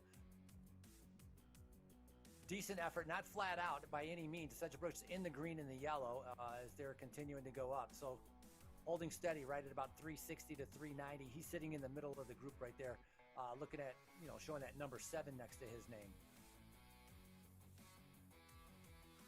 Seen some more riders moving up. Tom Thrall making an appearance for the first time, but here is round 2 for draft racing with Ryan Ruderham. You gotta think he'll be the next guy in line for a draft today. Yeah, and Ruderham, he's tall, but he's skinny, and so you know, a good climber. And so this suits into his style. And obviously, we saw he was a good climber on the prologue that we had, or the time trial that we had on day number 1 of the race. So he's in a good position. He almost lost it all early on in this race. I'm telling you, he made a mistake and he got caught off guard. And was all dropped, but he had to put in a big effort to get up there. If you go over to Matt Usborne in Vancouver, you know, riding outside on his balcony, keeping cool, but he's doing a good job. And Usborne is only 17 seconds out of that overall general classification lead. So he's trying to be able to catch up or pass Ruderham before the top of this climb at some point. Actually looking surprisingly similar to yesterday. Remember, it was Usborne and Ruderham that were the real aggressors in the group, and that seems to be the story again today. This group is quickly shrinking, Frankie. I'm going to call this 8 in here because the other guys are still in contention, but they're not quite in contact. So I think Beacon might be the last guy here. Here goes Segabruch on the way up. Big part of the climb here, 7% gradient. Yeah, 7% gradient, 3.9 kilometers to go, but Segabruch striking out. So a nice move by him. I've seen it. Now, that's a bigger move, 460 watts. And we see the reaction. It looks like, it looks like Ruderham is just setting tempo right behind him. And so very interesting that Rudderham's, like, it's surprising, like, guys don't jump across to go up the gap. They ride a little bit more conservatively, keeping it steady as we have a look at Segabruch on the attack right now.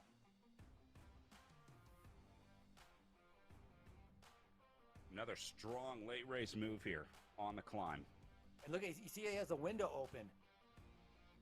You know, from St. Louis, Missouri, he's got that window open, cold air coming in to be able to keep him cool, keep that core temperature down. But, you know, that's not masking the pain that he's going through right now. He was definitely putting in a big effort right at around 6 watts per kilogram.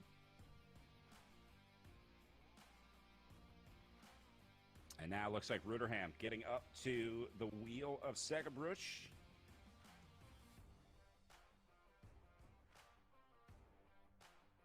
Meanwhile, it looks like Bird in a little bit of trouble. Velez in even more trouble off the back here. Velez in trouble, absolutely. Bird's in trouble. I think Thrall is going to be next to be able to get in trouble He got dropped yesterday on some of the hillier climbs. So if Tom Thrall can stay there for the last part of this race, it would be an amazing ride by him. Now, Velez is not giving up. You can see just grimacing, trying to be able to hang on to any position he can keep right now. Rider for Hugh Dog Racing is sitting in 9th place right behind Bird, and Bird obviously did a huge effort before he got caught right in the middle of the climb. And so pretty understandable that Bird might be getting dropped right now. Yeah, I can't help but wonder if that was part of the plan for draft racing, trying to send Bird off the front and then send Ruderham later.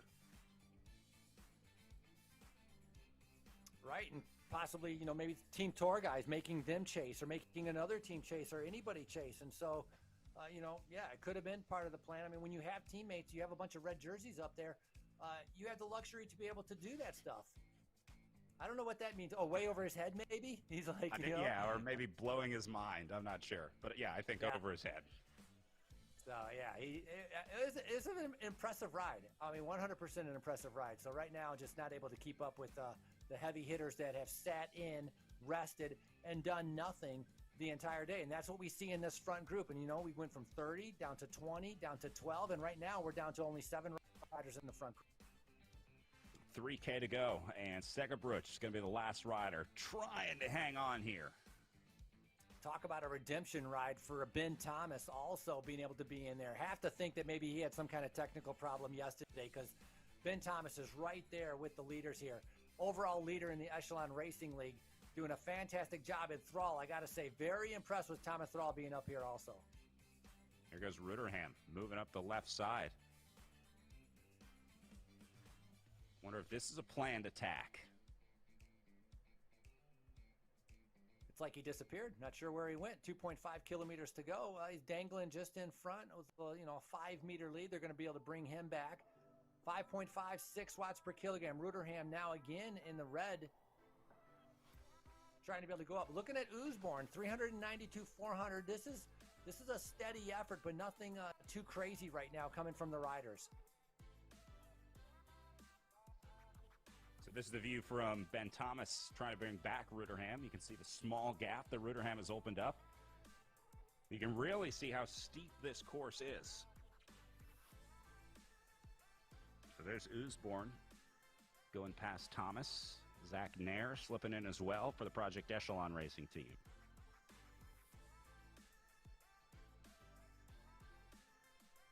Yeah, we've seen a little bit more activity from Ruderham during this race. We've seen no activity from Usborne and Zach Nair. I think those are the two biggest sleepers. Also, I got to say Ben Thomas.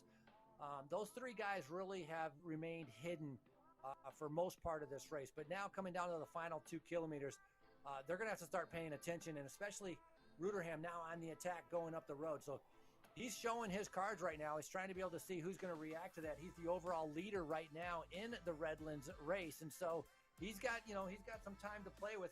He has a 17-second lead over Matt Usborne. So no matter where Ruderham finishes up, if he can stay with these guys, he has a good chance of winning the overall. And Usborne, I think, realized it because he went into the red at the front of the field, as we just saw a good look back there. Meanwhile, Segerbruch has got back in. He's just got to try to hold on to the elastic, and it looks like Ruderham's gap is starting to drop a little bit here. Tom Thrall is another name. I'm really surprised to see Thrall in here because I think we've been calling him a sprinter, but pretty clear that Thrall can at least hang on the Oak Glen climb, Frankie. Yeah, very impressive. He's had some good sprint wins. But I guess, you have to say he had some good climbing wins, right? Because he won all the stages of Tour of Gila and Gila Monster climbing, Mongolian. There's some strong roads, strong climbs over there. So Tom Thrall not having a great day yesterday, but making up for it today. But Ruderham with this little bit of a gap. He has this gap at 1 kilometer. It could be a little bit difficult bringing him back.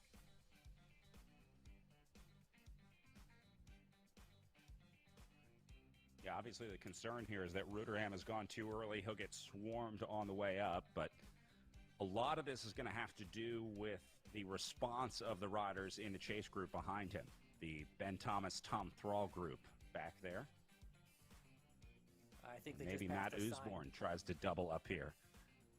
Yeah, they just passed the sign. 1.5 kilometers to go. Zach Nair is definitely going to move up in that overall general classification. Nair was 59 seconds back, but Bird tied with Bird, but Bird has come off the back a little bit. So Nair is going to be able to move up. Sedgebrook is still in here, so he's in a good position. And Usborne, if he wants to win the overall, he needs to take 17 seconds out of Ruderham. And I don't think that's something I'd be worrying about right now. I would just be trying to catch Ruderham.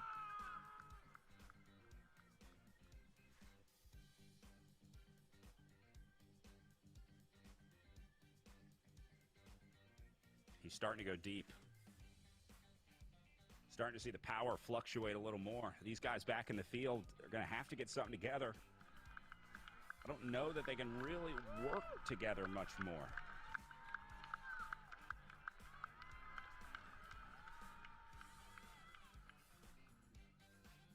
Ruderham going to be hitting 1K here pretty soon as more and more riders come off the back. And there it is, 1K for Ruderham. Got to be motivating for Ruderham, absolutely. What a ride right now, and you're right. I don't know how much, there's not much of an advantage of drafting when you're on a 10% grade going uphill. So Ryan Ruderham, the 21-year-old, for draft racing, doing a fantastic ride, attacking earlier than I think everybody else expected, and it seems to have been working out for him. And mentioned team tactics, this was a 1-2 punch. Bird going first, Ruderham going second. I think he's going to do it. I hate to jinx Ryan Ruderham, but looking pretty good for the young man from draft racing as he goes inside 100 meters. There's Tom Thrall starting to shoot out of the group behind him.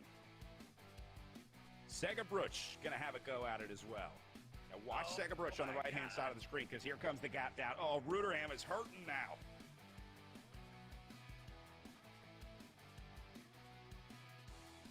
Oh, the gaps come down so quickly. Ruderham's responded well. He's been able to hold it off right now. I'm not sure how many meters to go, but man, they're getting closer to the line. He knows it's all on the line, just trying to get to the top of Oak Glen. Sedgebrook's had attacked. Now it's Zach Nair going after him along with Usborne. 500 meters to go now. Oh, Nair, Segabruch, and Usborne all together.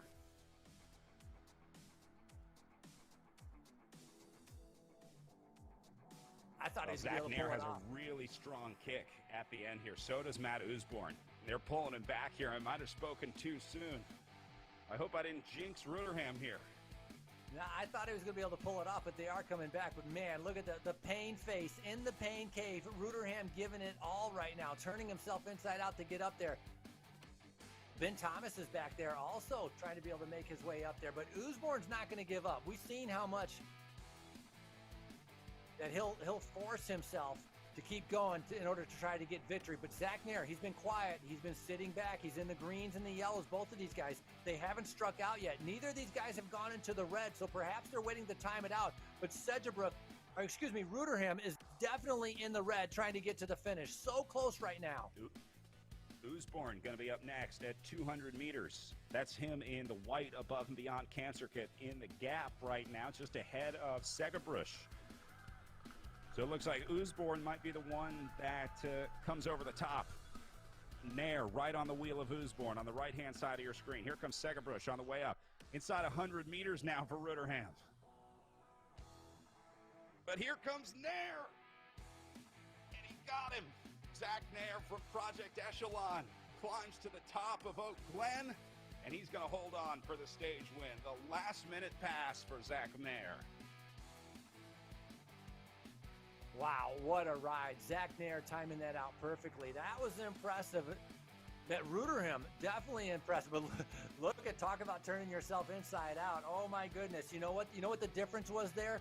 I mean, Ruderham had the finish line in front of him, but Zach Nair had Ruderham in front of him. It's like the carrot dangling out there. He knew exactly how hard he had to go in order to be able to get up to Ruderham to be able to pass him. And I think that was the difference coming across the finish, but unbelievable from the Project Echelon rider.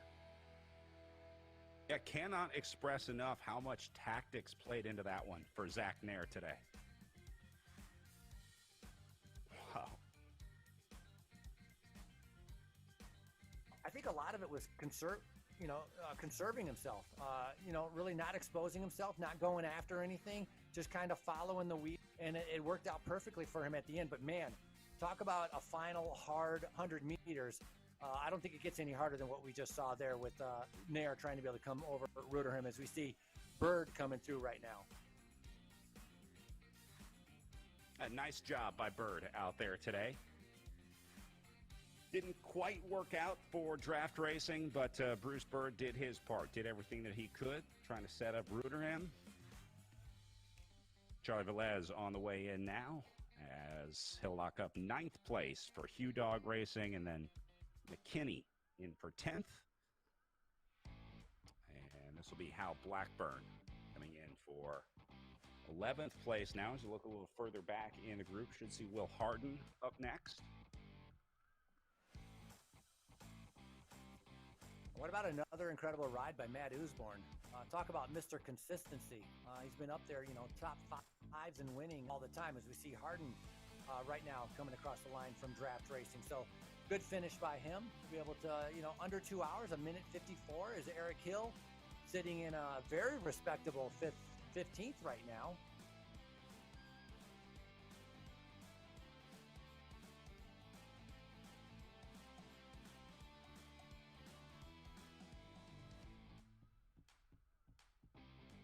Looks like Hill going to ride in for 15th on the day. Should be good solo for Project Echelon. And he'll be happy to find out when he hit the line that his rider, Zach Nair, took the win out there today for Project Echelon.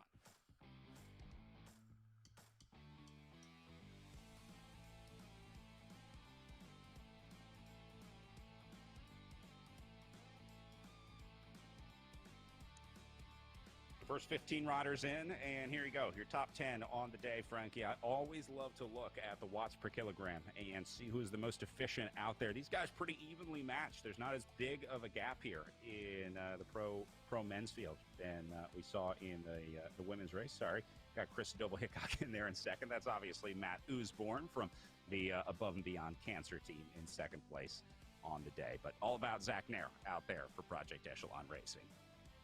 Yeah, pretty impressive. And if those watts per kill, 4.37, I mean, go down to Charlie Beek at 5.14. That's a big difference. So it really goes to show the experience of Zach Nair paying off at the finish. Matt Usborne in second with a great ride. Ryan Rudderham will be able to win the overall for the GC of the Redlands Cycling Classic. So he's got to be happy with that. But a tough Oak Glen race, especially because of the distance that these riders just had to go through.